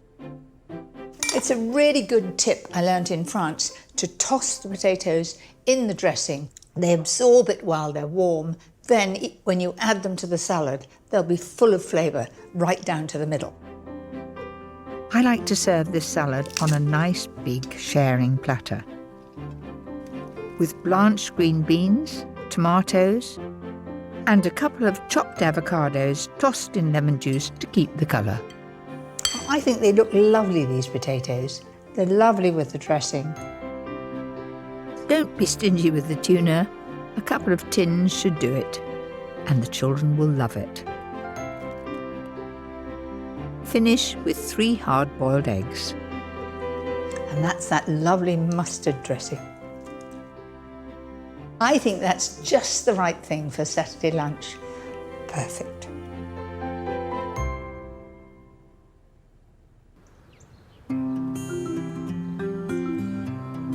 My grandsons, Hobie and Louie, love looking after all their ducks.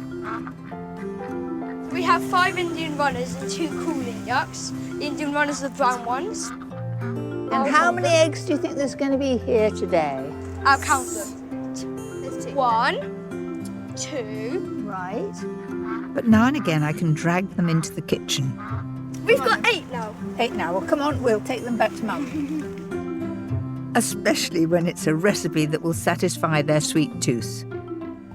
My coconut and cranberry energy bars. Let's get cracking. Heat 100 grams of syrup. What are we up to, Hobie? 95, 100. Well done. With 200 grams each of light muscovado, sugar and butter. It's melted. Can you get that big bowl there? And I'm just going to pour all those ingredients in there because it's easier to mix in a cold bowl. It looks yummy. Add 150 grams of porridge oats and 100 grams each of puffed rice and sultanas. Now I've got some ingredients here which you might not know what they are. What do you think that is? You taste it.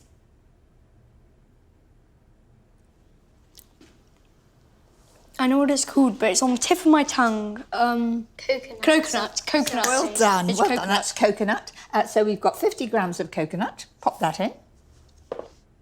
And then those... Some people grow this plant, and it grows rather tall, and it's yellow. Is it poisonous? No, otherwise I wouldn't be putting it in. Well done. It's a sunflower. Now just taste one of those so you remember what it is. So put sunflower seeds in. You'll need about 50 grams, along with the same amount of dried cranberries, and then give it all a good mix. Well, we don't mind about that. That could have gone better. There's plenty of people to taste it. These are fail-safe if you follow the next couple of tips. It's important to compress it so that all the air is out, so that when we cut it into squares, it doesn't all fall apart. Also, chill the mixture for at least an hour.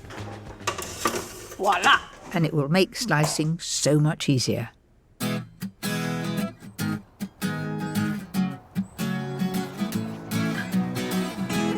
Come on, son.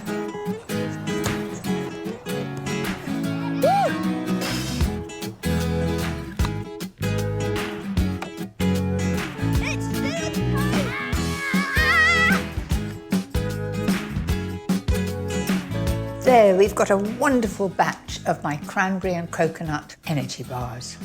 I can hear from the noise outside. They are playing hard. They'll love these. Look what I've got!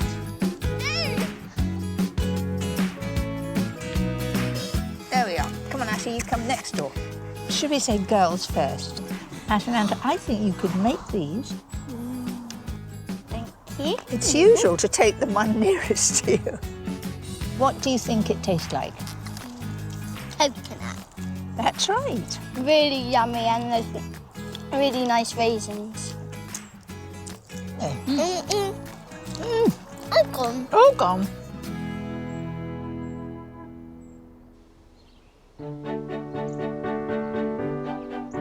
My final two dishes are perfect for a family Sunday lunch, when you don't want to spend all morning in the kitchen.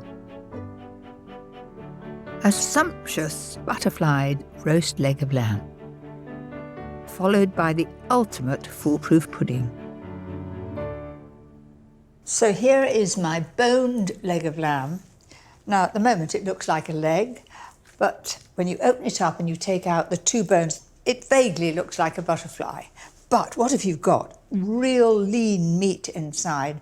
And when you marinate it, then roast it, you just take slices, so easy to carve. To feed my family, I'm using 2.5 kilos. What makes this dish so special is the delicious lemony marinade. Roughly bash 4 cloves of garlic and chop up 2 preserved lemons. Preserved lemons, very popular in North African cooking, and they really do instill a wonderful flavour. Next, take 4 tablespoons of roughly chopped fresh thyme. So I'm just going to open up that meat, and I want maximum flavour. If you just take some of the garlic and rub that all over, leaving some of it, and leaving some of the lemons over there like that, some of the thyme. Now, I'm not going to put any salt on that at this stage, but I will put just a little bit of pepper. That's it. Then I'm going to close that up, put it in the bag, and then add the other ingredients right down there. The reason for not putting the salt in with the meat, if I put the salt in, it will bring the natural juices of the meat out, and I'll get far too much bleeding in the bag. Add the rest of the preserved lemon mix, along with 4 tablespoons of olive oil and 1 of runny honey. If you get that sort of honey all over the skin with the marinade as I turn it, when we flatten it out to roast it, it just gives a film of honey on the top, and it means that that skin, when it's roasting, will become beautifully crispy brown. So make sure it goes all the way around. And you can imagine that is going to be absolutely wonderful. So that is now going into the fridge, ideally overnight, if not 2 or 3 hours.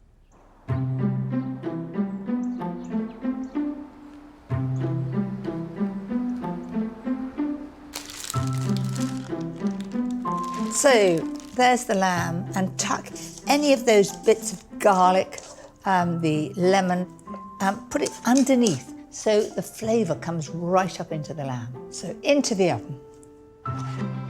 Cook at 200 degrees fan for 35 to 40 minutes. What will really bring your lamb to life is the lemon salsa. Mix 4 tablespoonfuls of parsley with 2 chopped preserved lemons, a clove of crushed garlic, and 2 tablespoons of fresh thyme. I've got 6 tablespoons of olive oil to go in there and 1 of honey. Why am I not adding vinegar? Because, of course, a lemon is acid and it's taking the place of the vinegar. And then to make it even more piquant, a few capers. Just a good teaspoon. There we are. Just a little pepper and salt. Then I'm just going to mix that together, and it's a lovely chunky dressing. It's piquant, it's fresh, and very good.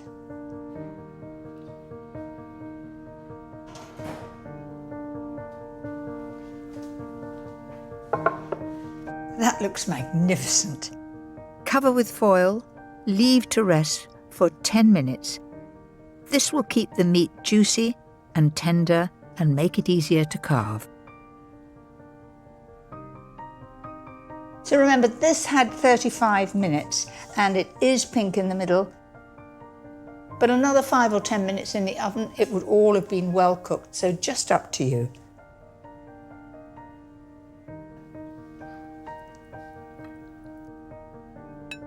I think the family are going to devour that in absolutely no time and enjoy every mouthful.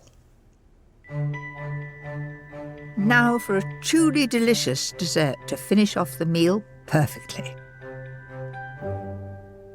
My family simply love ice cream. They'll have it at any time of the day, and this one is dreamy and simply scrumptious. But good news, it's incredibly easy to make. The honeycomb is nothing to be scared of. Add 4 tablespoons of golden syrup and 150 grams of caster sugar to a deep saucepan and place on a low heat. Then I need to stir that and just do it very carefully until the sugar has dissolved. You'll know when it's done when there's no grit at the bottom. Now allow the mixture to bubble until it turns a golden caramel colour.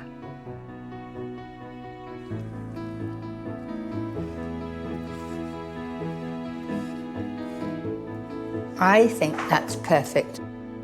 Turn off the heat, add 2 level teaspoons of bicarbonate of soda. 1, 2, and as soon as I stir it, it's going to foam up.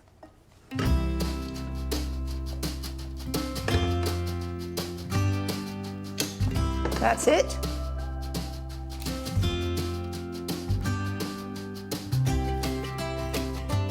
It's almost like magic, isn't it? Don't be tempted to touch it. It is burning, burning hot. While the honeycomb cools, you can get on with making the ice cream.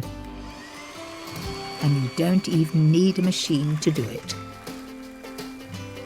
Whisk 600 ml of double cream to soft peaks. Then add 1 tin of condensed milk. When I was young, we had a den, and if we could get hold of a tube of condensed milk and some bread, we used to make sandwiches of it, and it seems heaven to us.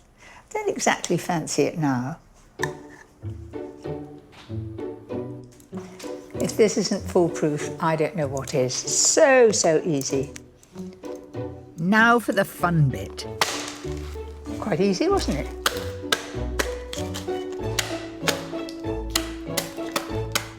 Looks as though I'm really strong. It's taking absolutely no effort whatsoever.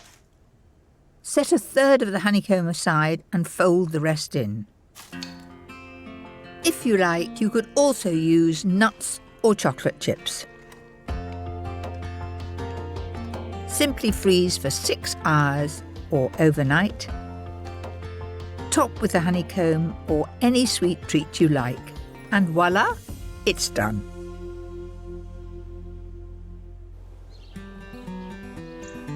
How's your appetite?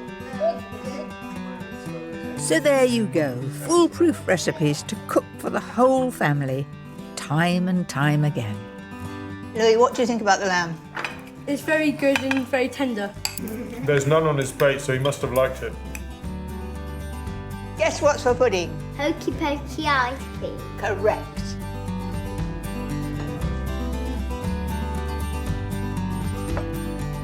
Have some more, please. No, this is mine.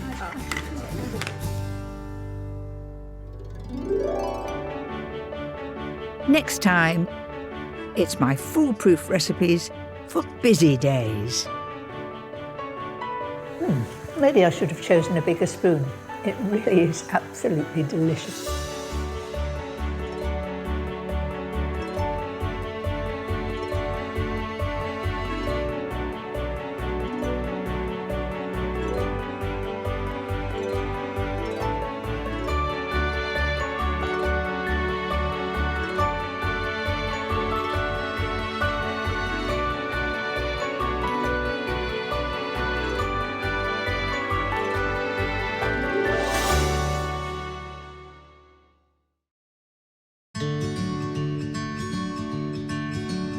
I'm Mary Berry, and in this series I'll be sharing some of my best foolproof secrets with you.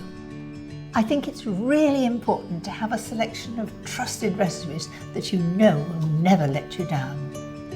No matter what the occasion, I will show you how to make it simple. From my delicious ideas for lazy days, Here, are, darling, treat for you. I could get quite used to this. Very nice. to moments when you need a little comfort. Life doesn't get better than that.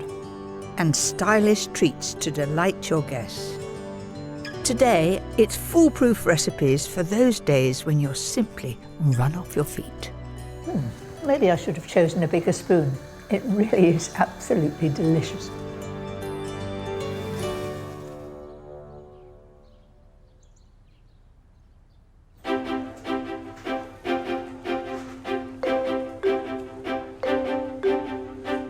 I've always been a working mum, and as time goes by, I get busier and busier. And my mantra has always been, get organised and try and do things ahead.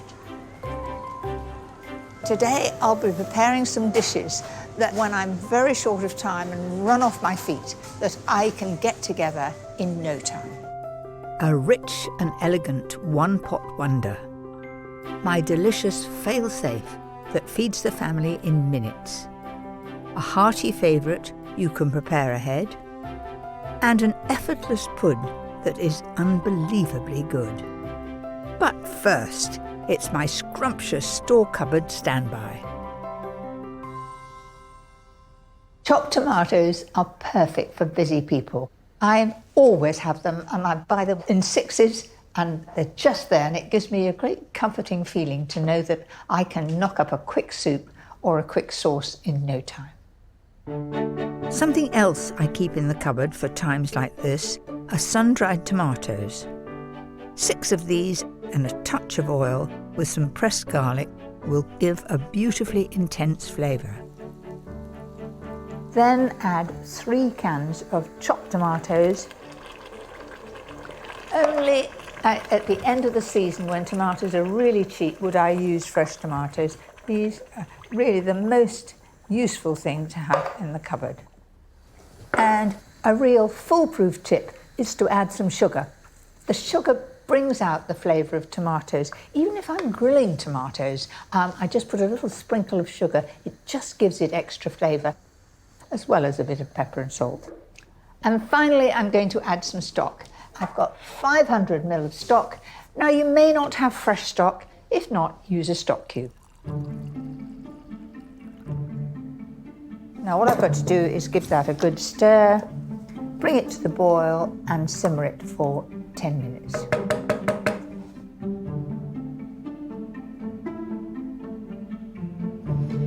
Then give it a quick blend until it's beautifully smooth. That's it. I've managed to get none of the tomato on my shirt. Some milk and double cream will make it lovely and rich. If you want it less rich, put all milk in. If you want it very rich and special, all cream. Look at at that colour. It's most tempting. Maybe I should have chosen a bigger spoon. It really is absolutely delicious. To finish, a generous swirl of fresh pesto. So there you have it, my 10-minute delicious tomato soup, all from ingredients from the store cupboard. Perfect for a busy day. That's just so quick to make. But if you have lots of hungry mouths to feed, there's another foolproof favourite that always springs to mind. I can remember, sort of back in the 60s, when pasta was something quite different. People were a little bit shy of it. You think how often we have pasta now. This, I reckon, is only going to take me 15 or 20 minutes. So let's see. To start with, I'm going to take 1 onion, which I've chopped just roughly, and I'm going to cook it with the pasta. That means you don't have an extra dish, and onion that is boiled is delicious. We always fry it, but cook it alongside pasta and it gives a really good flavour. This works for any pasta dish. Today I'm using penne. And I like it cooked al dente, so it's just got a little bite to it. That can take care of itself while I get on with the bacon. Use smoked to make it even tastier. I've left the fat on the bacon. I'm using a non-stick pan, so I don't need to add any extra oil. And I'm going to keep an eye on it. For a splash of colour, broccoli works a treat, but peas will stand out just as well. Now imagine doing this at home. You've got your pan on over there, but have eyes in your back of your head and listen to how the fat's doing, going over there just to give it a quick turn. The smell is wonderful. Now, I've got this stalk, and you know, I really can't throw that away, and I'm not making soup at the moment, so I'll tell you what I'm going to do. I'm going to peel this, and then I'm going to include it. And we waste not, want not. And I hope I come across these nice crunchy bits. That's it. Let's have a look at that pasta.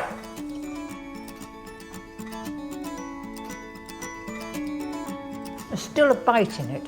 It's still very al dente. I reckon that has just 2 minutes to go. Just enough time to cook the broccoli. All in one pan, saves on the washing up.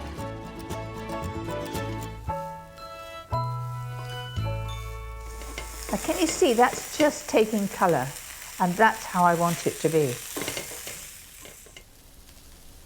That's it. A clever way to keep the broccoli vibrant is to give it a quick rinse in cold water.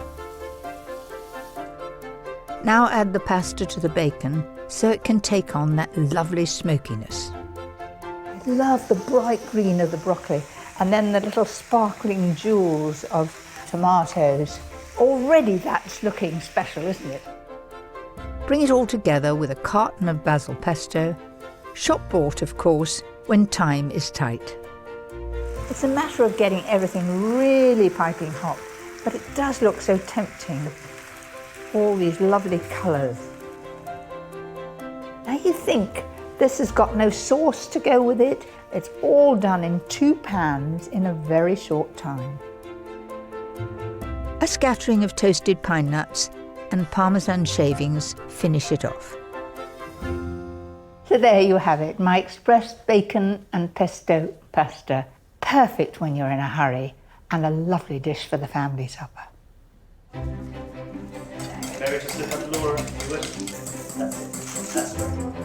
I'm so grateful that my days are very busy, and they have become even more so over the last few years.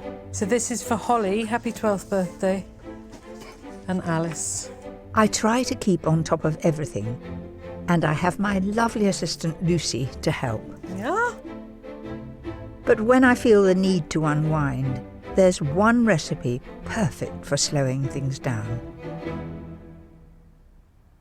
Now, fennel, you either like it or loathe it, but I'm going to make you love it. And I'm going to cut it into small dice. If it's in too big a pieces, it won't become tender. So there it is. Some people take out that middle a bit there, but I'm not going to. I find there's no need, and it becomes a little more crunchy than the outside.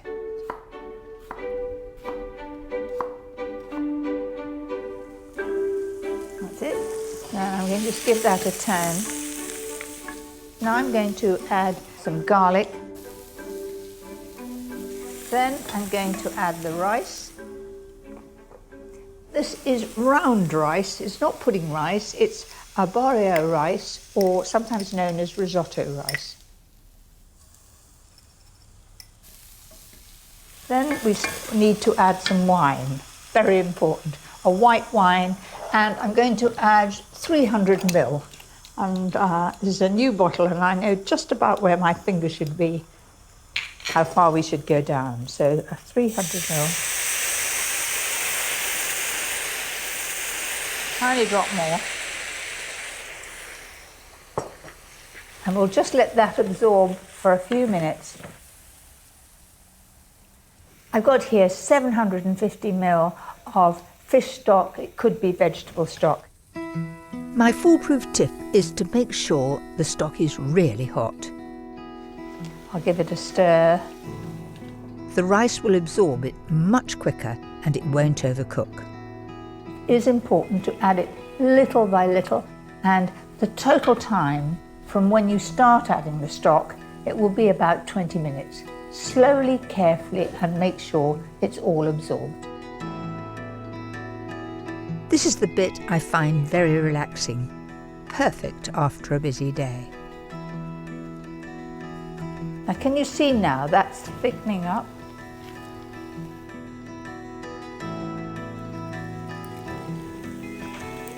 That is perfect. There's still a little bite into it, but I've got other ingredients to add and it'll need a few more moments longer.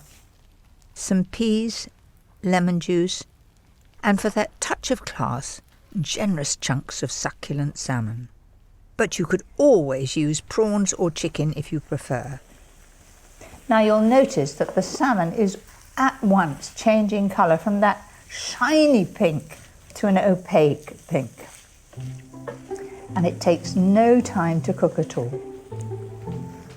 For sheer luxury, add 3 tablespoons of creme fraiche and some grated parmesan. And finish with some fresh tarragon. It's just the right consistency. You can see that it's sort of creamy, and I'm keeping the fish whole.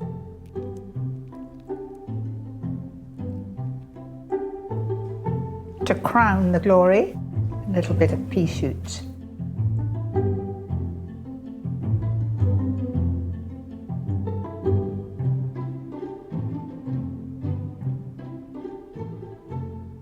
You know, there's plenty of body in the middle of that rice. It's just cooked. It's lovely and creamy. The fennel flavour's coming through, and the salmon is just perfect. I don't just like it, I love it, and I'm going back for another one.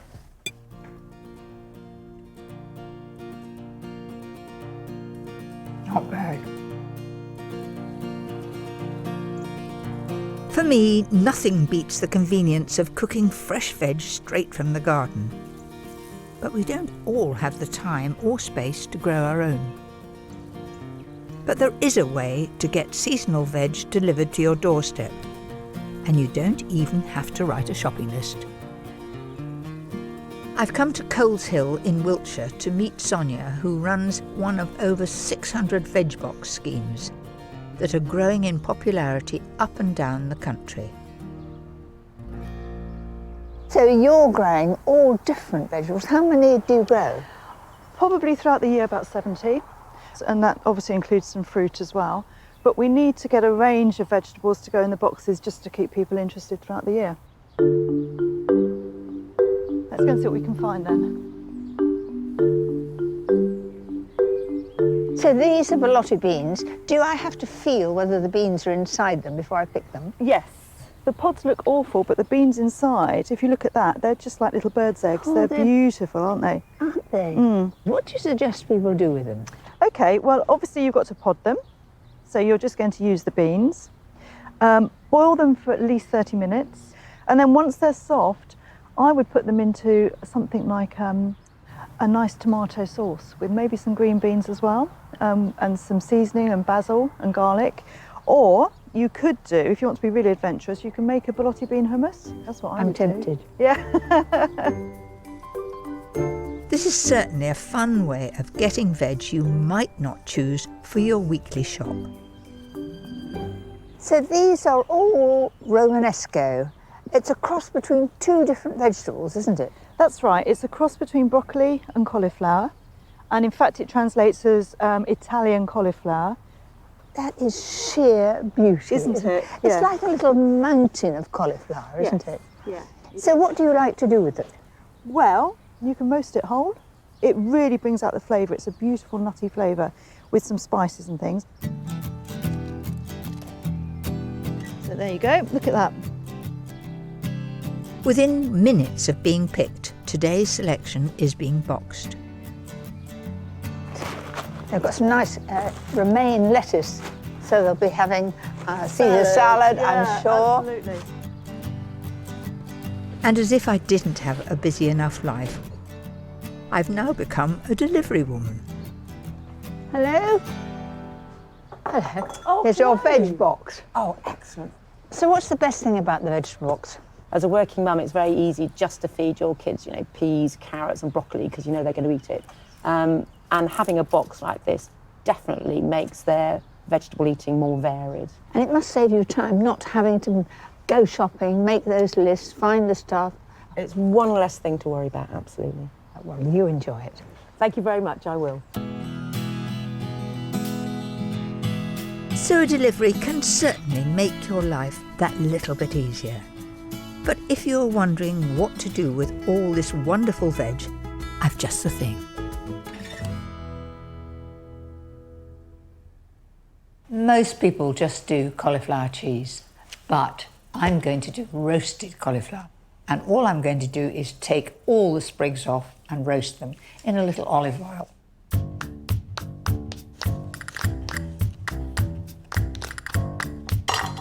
Then just pull off each of the heads. They want to be sort of about that size.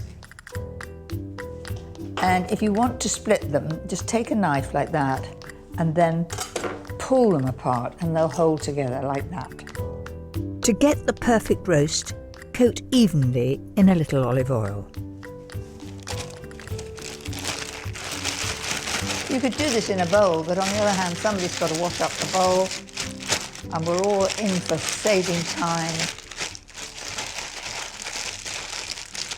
Then I'm going to put a little seasoning under the cauliflower, like that.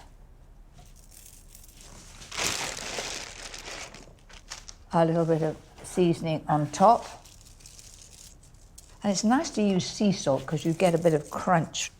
So nothing could have been simpler than that. All it's got to do is to roast now, and that wants to go in a really hot oven, a fan oven 200, and it'll take about 30 minutes.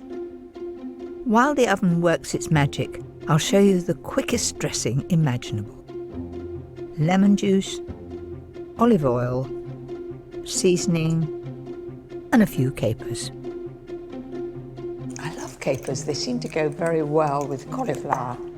Then some chopped parsley, and just whisk that together. That's the dressing, really very easy. For me, it's just a little on the sharp side. Maybe you like dressings sharp, but I like them a little on the sweet side, so I'm going to just add a little sugar to that. Just caster sugar.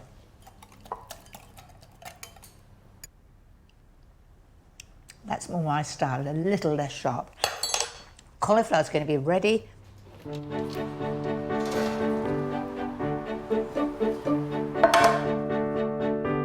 Coat the roasted collie with the dressing. That has got a lovely shine to it now, and I'm just going to tip that while it's piping hot.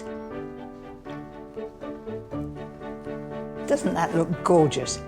Something totally different, very quick to do, and oh so simple. This is so good, I love it on its own.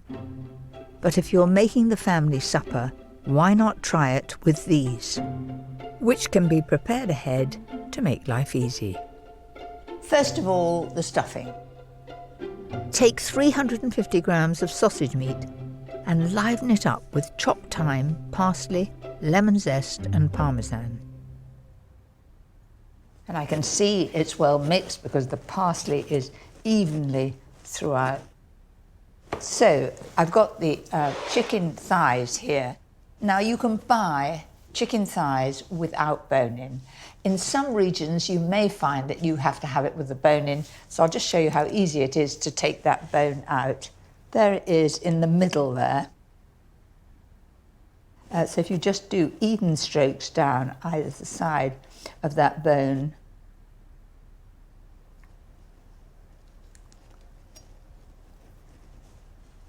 once you've got the end of it to hold, can you see the weight of the chicken brings it down, and then it just comes off quite easily at the end, like that. Right, now to the actual stuffing. Simply cut it like a cake for perfect portions. And I'm going to roll each one into a sausage shape, and think about it, it wants to be the same length as the chicken thigh. Just a little bit of seasoning. Then we put our little sausage in the middle. That's it. Roll those round like that. They want to feel rustic, so don't worry if the sausage meat peeks out at the ends. Now we need to put bacon round the outside. And make sure that it's really well wrapped round underneath. That's it, and that is going to hold it together. My tip for a beautiful glaze is to drizzle some honey before they go into the oven. I've set it at 200 degrees fan, and it will take about 25-30 minutes. What could be easier or quicker?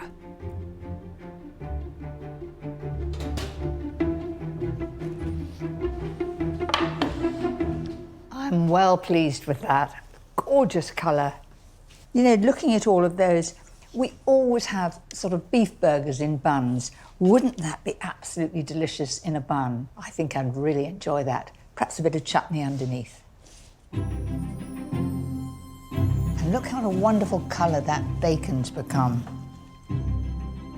It looks very special. You can prepare it ahead, and gosh, it's good to eat.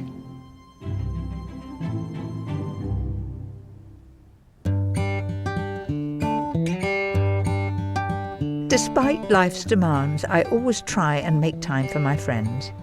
And I've been playing tennis with the girls every week for over 20 years. Yours, she says. This really helps take my mind off my busy schedule.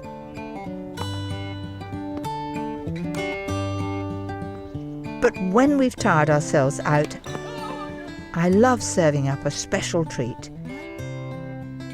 And this is the quickest little pud you can imagine. On a very busy day, you may think no time to make a pudding or indeed a biscuit, but I'm going to show you a pud that's so delicious, so quick to make, and absolutely foolproof. For this guilty pleasure, you'll need to dissolve 100 grams of caster sugar in 600 ml of double cream. Yes, double cream. It's a luxury pud, this. Now for the fruity bit. The juice of a lime and 5 passion fruit. Use a lemon if you prefer.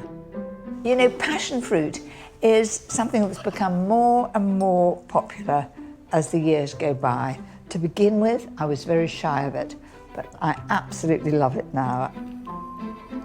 Whiz that for a few seconds. Here we go. It will crush the seeds and give a gorgeously intense flavour. And then with a spoon, just push it through. It goes through like lightning. Right, now I'm going to have a look at that cream. For a lovely smooth texture, there must be no trace of sugar. So in goes the lime juice and then the passion fruit juice. Give it a stir, and as you do it, you see it is thickening. It's a reaction of the lime thickens the cream instantly, and the passion fruit also helps too. This is very rich. You certainly don't want big sundae glasses to fill because it would just be too much. So these little glasses, I think, are great. They need to go in the fridge for 3 to 4 hours to set firmly. See, there's a real wobble now, and I'm going to make a special, very quick biscuit to go with them. First of all, a little flour on the table. Roll out half a block of all butter puff pastry.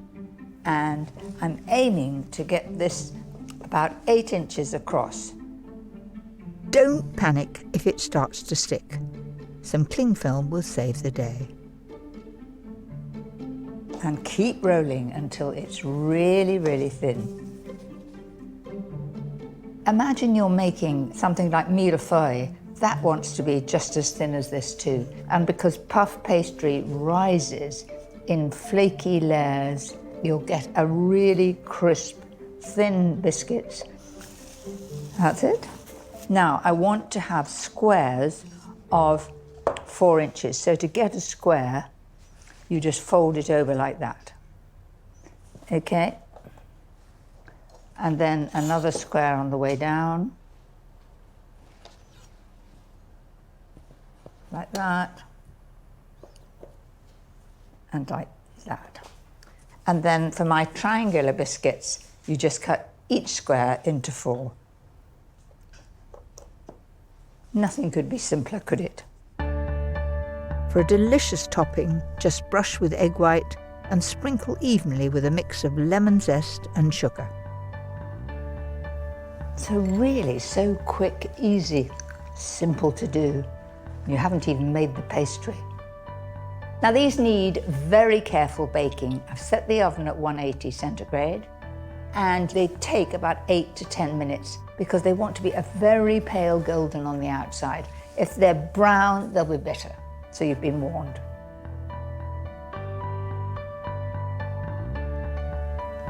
Very steady hand, and they've set.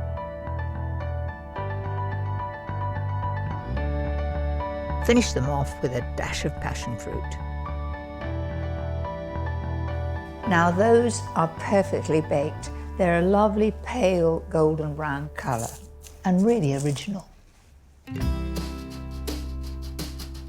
I think they're winners, especially for the girls' lunch.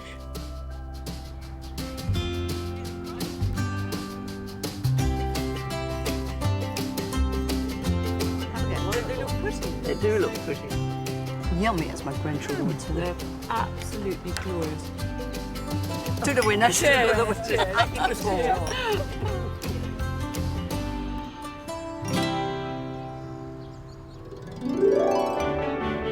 Next time, it's my foolproof recipes for days when you want to show off. It's absolutely delicious, very summery.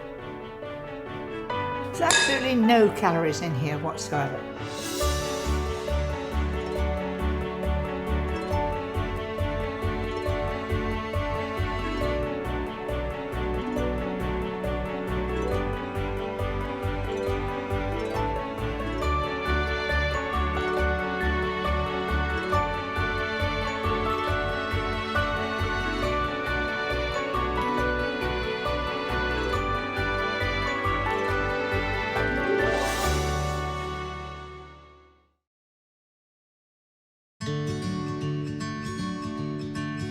I'm Mary Berry, and in this series I'll be sharing some of my best foolproof secrets with you.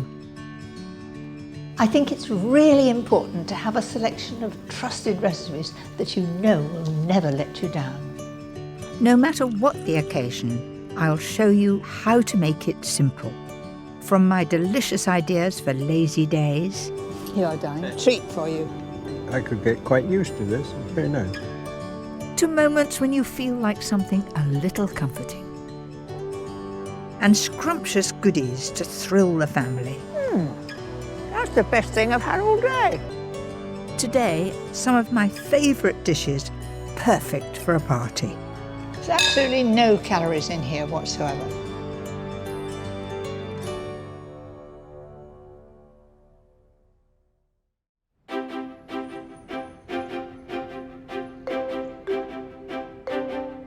I love putting on a party, but to some people, cooking for a crowd is very daunting. I've always enjoyed sharing my ideas for party recipes. It's a time when you want food that's fun and different, but doesn't take forever to prepare. Entertaining shouldn't be complicated, so I'm sharing with you some foolproof recipes. A colourful salad platter, great for a party table. A classic terrine that's seen me through many happy occasions. A phyllo surprise that always has them coming back for more. And a truly impressive gâteau. But first, a delicious curry that makes a delightfully different party piece. When I was first married, I loved having people round, and there was certainly no room to sit down. People sat on the stairs, they sat on the floor. I could never get up now. And all the rage was a fork supper. That meant that you had a plate and a fork, and I think it's a splendid idea. Right now, I'm going to do a Thai chicken curry. It's perfect for a crowd, and all people need is a fork and a bowl. Add 6 sliced chicken breasts to a tablespoonful of red curry paste. It really couldn't be easier. Keep turning it over so that every bit is coated.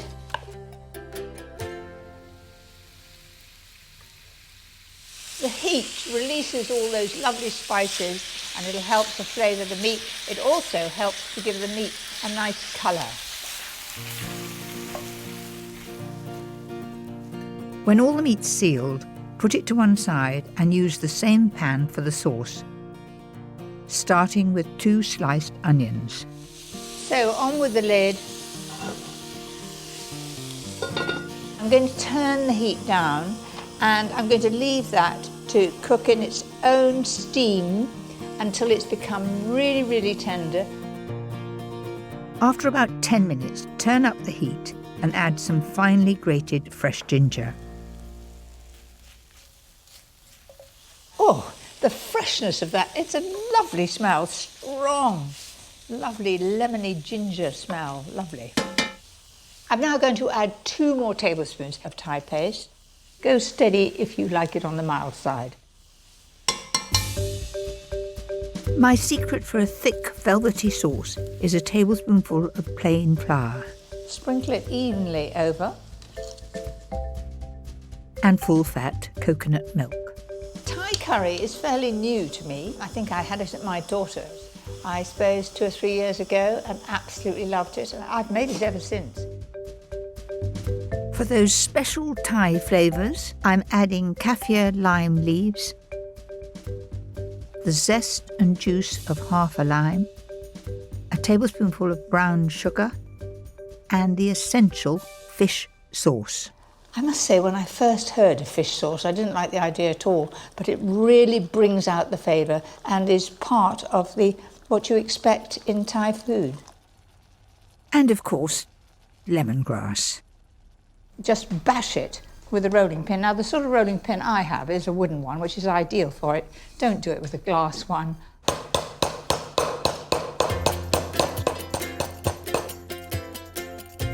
Now I'm going to return the chicken And as you're going to be doing this for a party, it's essential not to overcook it. About 5 minutes should do it. Right. For some gorgeous colour and crunch, I'm adding sugar snap peas and water chestnuts.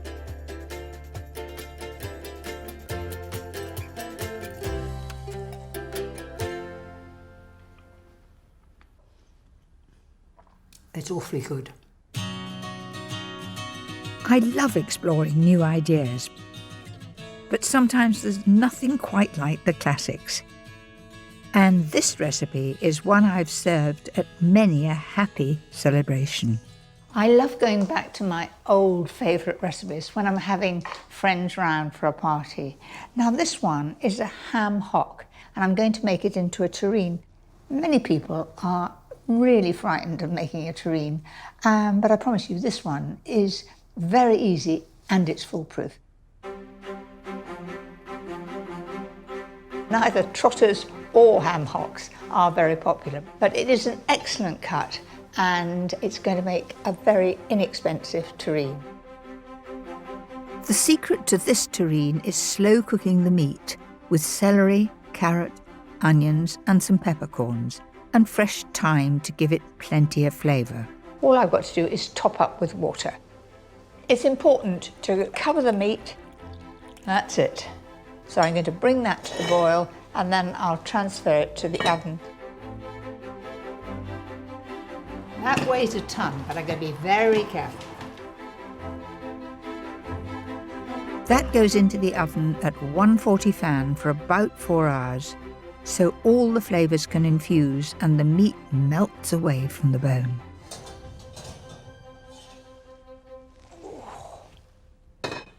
If the smell's anything to go by, it's going to be wonderful.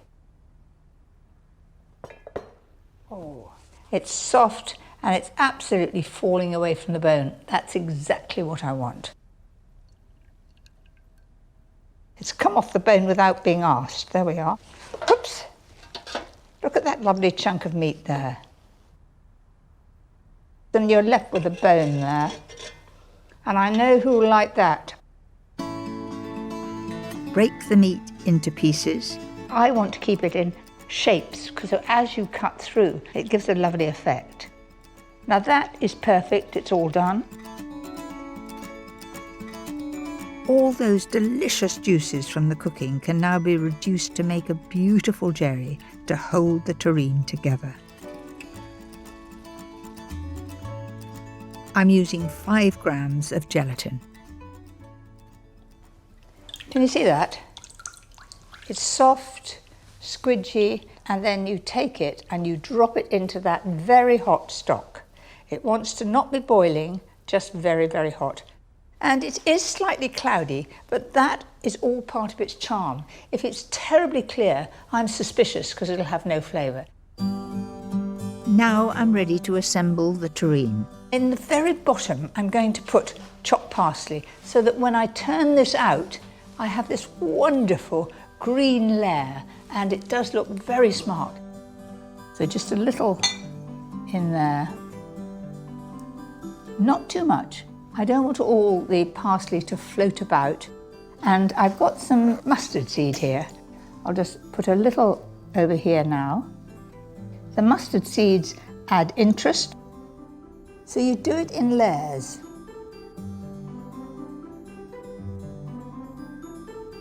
Make sure you ladle the stock on every layer. It will fill all the gaps and hold everything together when it's cut.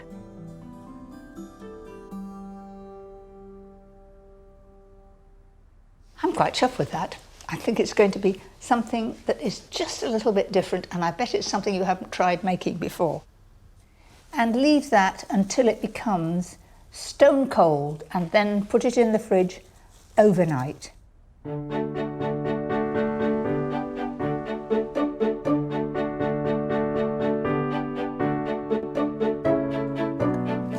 think it's coming away quite easily. It should do with the cling film all around it. That's it. I think that parsley top looks lovely. It looks very inviting. And, well, let's see how it cuts. I think that looks pretty good. You see how well it holds together. It is beautiful. It is tender. The jelly is so well flavoured. I'd rather have that than just plain cold ham any day.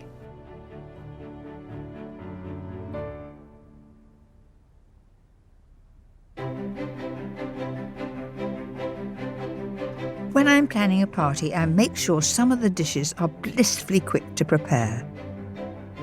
The secret is to use fruit and veg in season at its best. And at this time of year, what could be better than sweet, ripe tomatoes? With more sunshine hours than other parts of the UK, the Isle of Wight is perfect for tomatoes. And I've come to discover some of the wonderful varieties grown in Newport. Brian, when I was growing up, there was only one kind of tomato, all the same size, quite big. I think they were called Moneymaker, but that was it. We've got about 40 varieties we're growing at the moment. So we've got everything from big beef tomatoes to tiny cherry tomatoes, some on the vine, some off the vine, lots of different colours, yellows, orange, pinks. We have one guy who goes around looking for lots of different varieties, and his quest is to basically find the tastiest tomato. I think he's got a very cushy number. I wouldn't mind going around the world tasting tomatoes. Try one of these, Mary.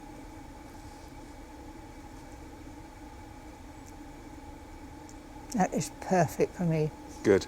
It's full of flavour, it's beautifully sweet, and I feel it's doing me an awful lot of good.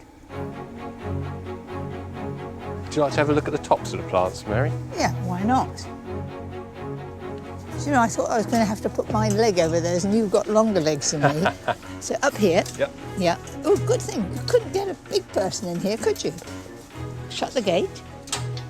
Now, this is very safe for your workers, isn't it? They can't fall out into the tomatoes.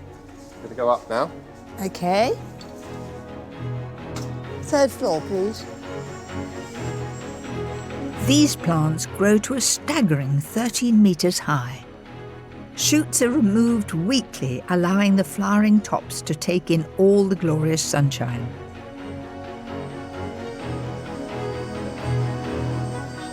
It really is another world right up here.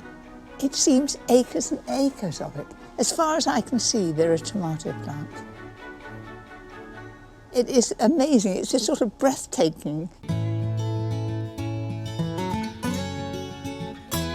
But the best is yet to come. I'm going to choose a selection for my party platter. There are so many varieties here. I'm tempted by the greeny ones over here, and I think you call them zebra, and I'm going to use those in my platter because they look so stunning and so different. Let me show you one here, Mary. It's almost black, isn't it, round the outside? That tastes really good. It's got a very firm texture, a lovely flavour. Those yellow ones, I'm very tempted in the front. Are they cherry yellow or something? They're a yellow cherry type, yes. Have a taste of this one. They are very firm, they hold together well. I think they're lovely, and they'll certainly add interest to my platter. Have you got a box down there? I have, yes. There is a decent sized box here, so.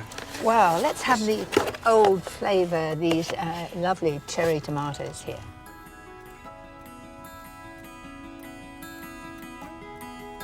I've got a really colourful, magical spread of tomatoes, lots of variety. And a glorious harvest for my next recipe. As simple and fresh as it gets. Perfect for a celebration. Just look at this selection of tomatoes. The colours are spectacular. It's amazing how in many vegetables we're turning to different colours. If you're preparing it ahead, don't put salt on the tomatoes, because if you do, it'll draw out all the moisture and you'll be left with a pool of liquid underneath. I think I rather like the look of these. A simple dish like this makes the ingredients the star of the show. so you can't really go wrong. But I'll just toss them in so they're all quite haphazard. Spring onions go beautifully with tomatoes, and these will add a bit of crunch. That's it. Sprinkle that over the top, all over. So I've left a little hole in the middle because I'm going to put a little bowl there of my goat's cheese, and I'm going to make it into a little sort of mousse. I think a great change from mozzarella. After all, we're changing the colour of the tomatoes. Why don't we change the type of cheese? This mousse is definitely foolproof. Just whip 100 ml of double cream with 150 grams of soft goat's cheese. Mixing the goat's cheese with the cream makes it a lighter texture and a little bit richer. What could be easier? So that goes into the centre. We're getting there. To bring it all together, blend fresh basil, garlic and olive oil for the dressing. Delicious. Don't put this on till the very last minute. Finish with some beautiful Parma ham and the last sprig of basil. I think this is perfect for a summer celebration. It really is sunshine coming through the windows. Absolutely stunning.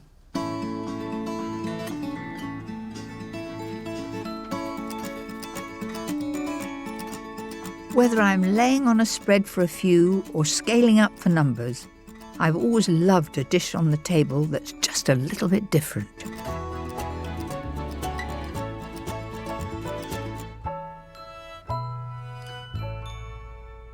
I've served salmon Kubiack on all sorts of occasions. It's easy to serve because you know that each one will serve, say, 10 people, and so you can up the recipe very easily. I think that this is a very good centrepiece for a party, especially when you want to be a little bit more economical than usual.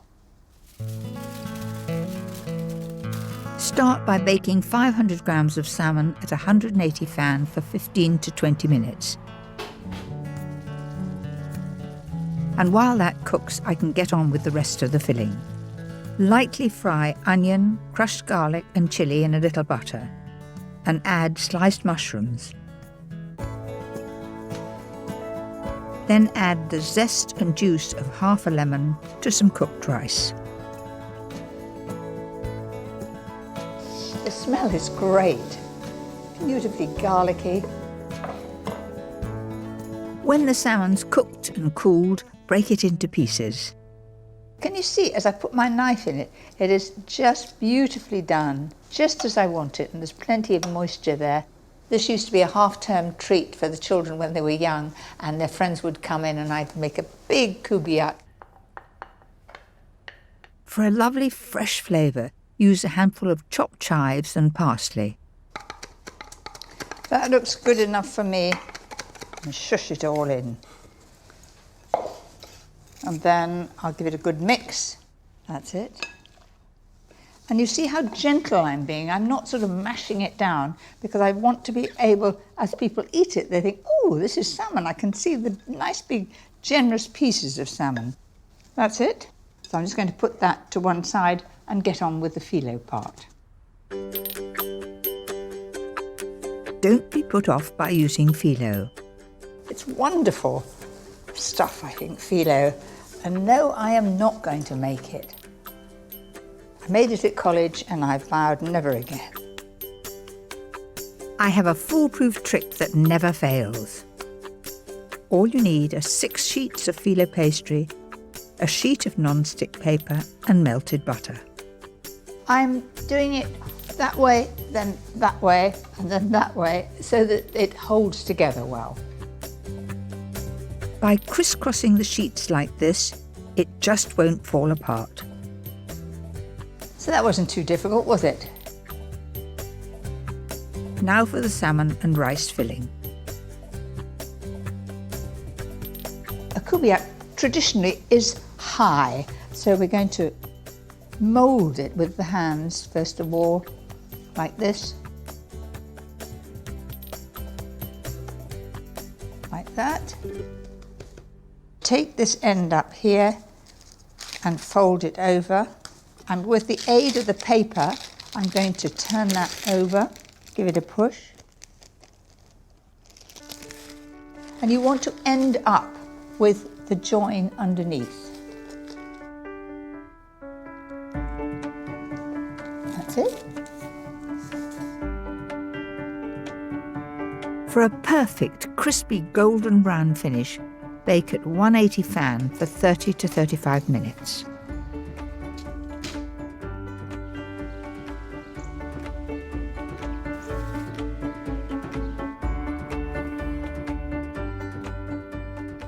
I'm really quite chuffed with that. I love the way it rises in flakes. It looks most tempting. The wafer-thin pastry all the way around, and a mass of that glorious salmon, herbs, chilli and rice. It just looks tempting.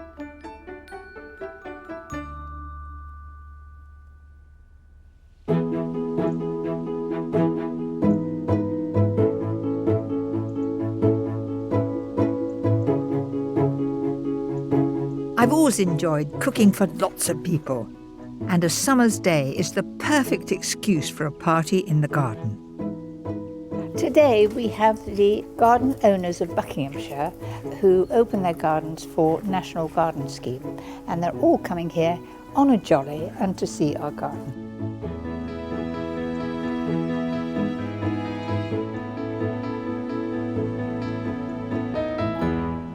So a great welcome to all you owners of gorgeous gardens in Buckinghamshire. And for once the weather forecast said the sun would come out between 2 and 3. They're quite right, aren't they?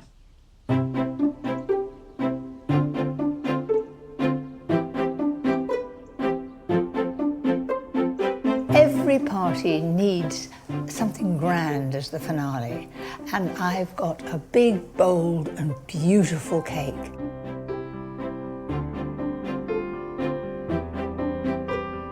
What I love about this is the Genoese sponge, one of my favourite things to make. For each sponge, whisk 4 eggs and 125 grams of caster sugar. A lifetime of baking has taught me to rest the bowl on a wet cloth, or it will slip. On it goes.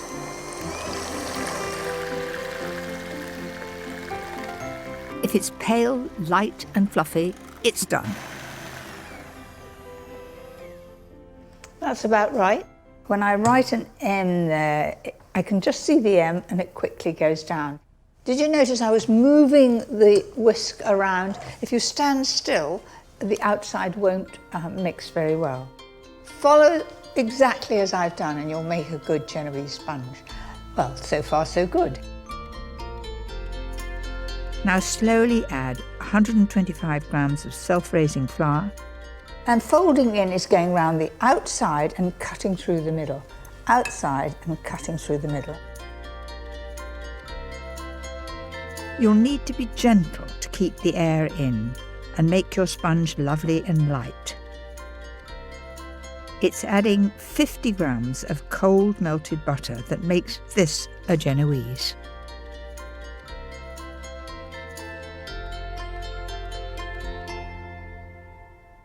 So that is absolutely scraped clean. My mother would be proud of me, wouldn't she? She always used to say I was a bit of a... used to do things rather quickly when I was baking. I've learnt that it's a good idea to take every scrap out, makes a bigger sponge. Make the second one in just the same way, then into the oven for around 30 minutes at 160 fan until golden and springy to the touch.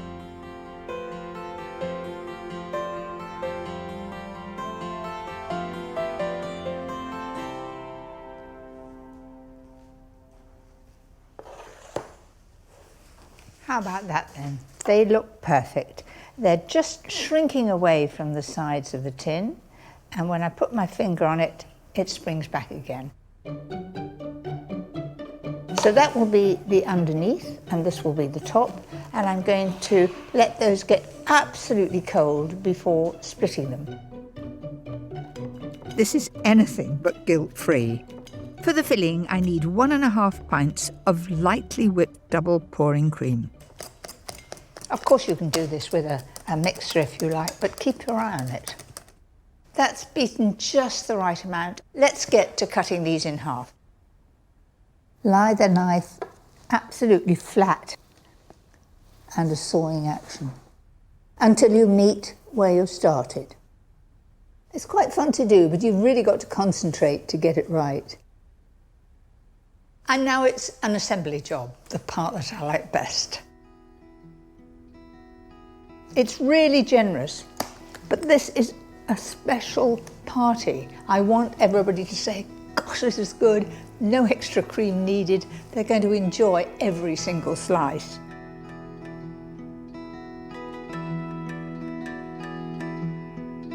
I'm adding blueberries, raspberries and blackberries. But keep clear of the larger fruits, which will need cutting. Push it down so the cream that I've put there comes up between the fruit, and when you cut it, it does look very good. Then 1/3 of the cream again.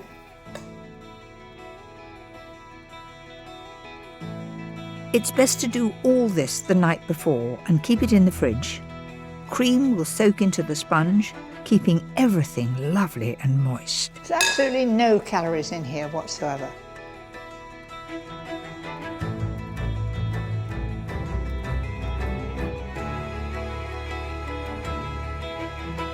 And some blackberries.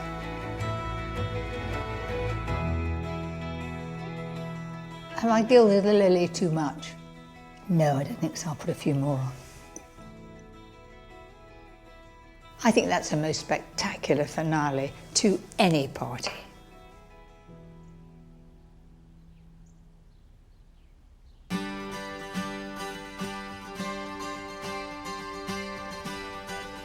There we go.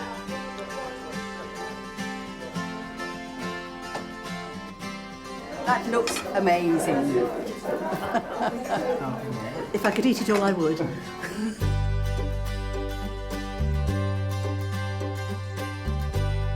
I love having a crowd. I'd never write a book cooking for one. I like the friendship, I like the people. I like them to enjoy what I cook. It's absolutely delicious, very summery. I hope we're allowed seconds. All her recipes work, that's the lovely thing. You always know if you want to make another recipe you've never done before, if it's a Mary Berry, it's going to work. Everybody seems to have enjoyed themselves, and it's good to spoil them.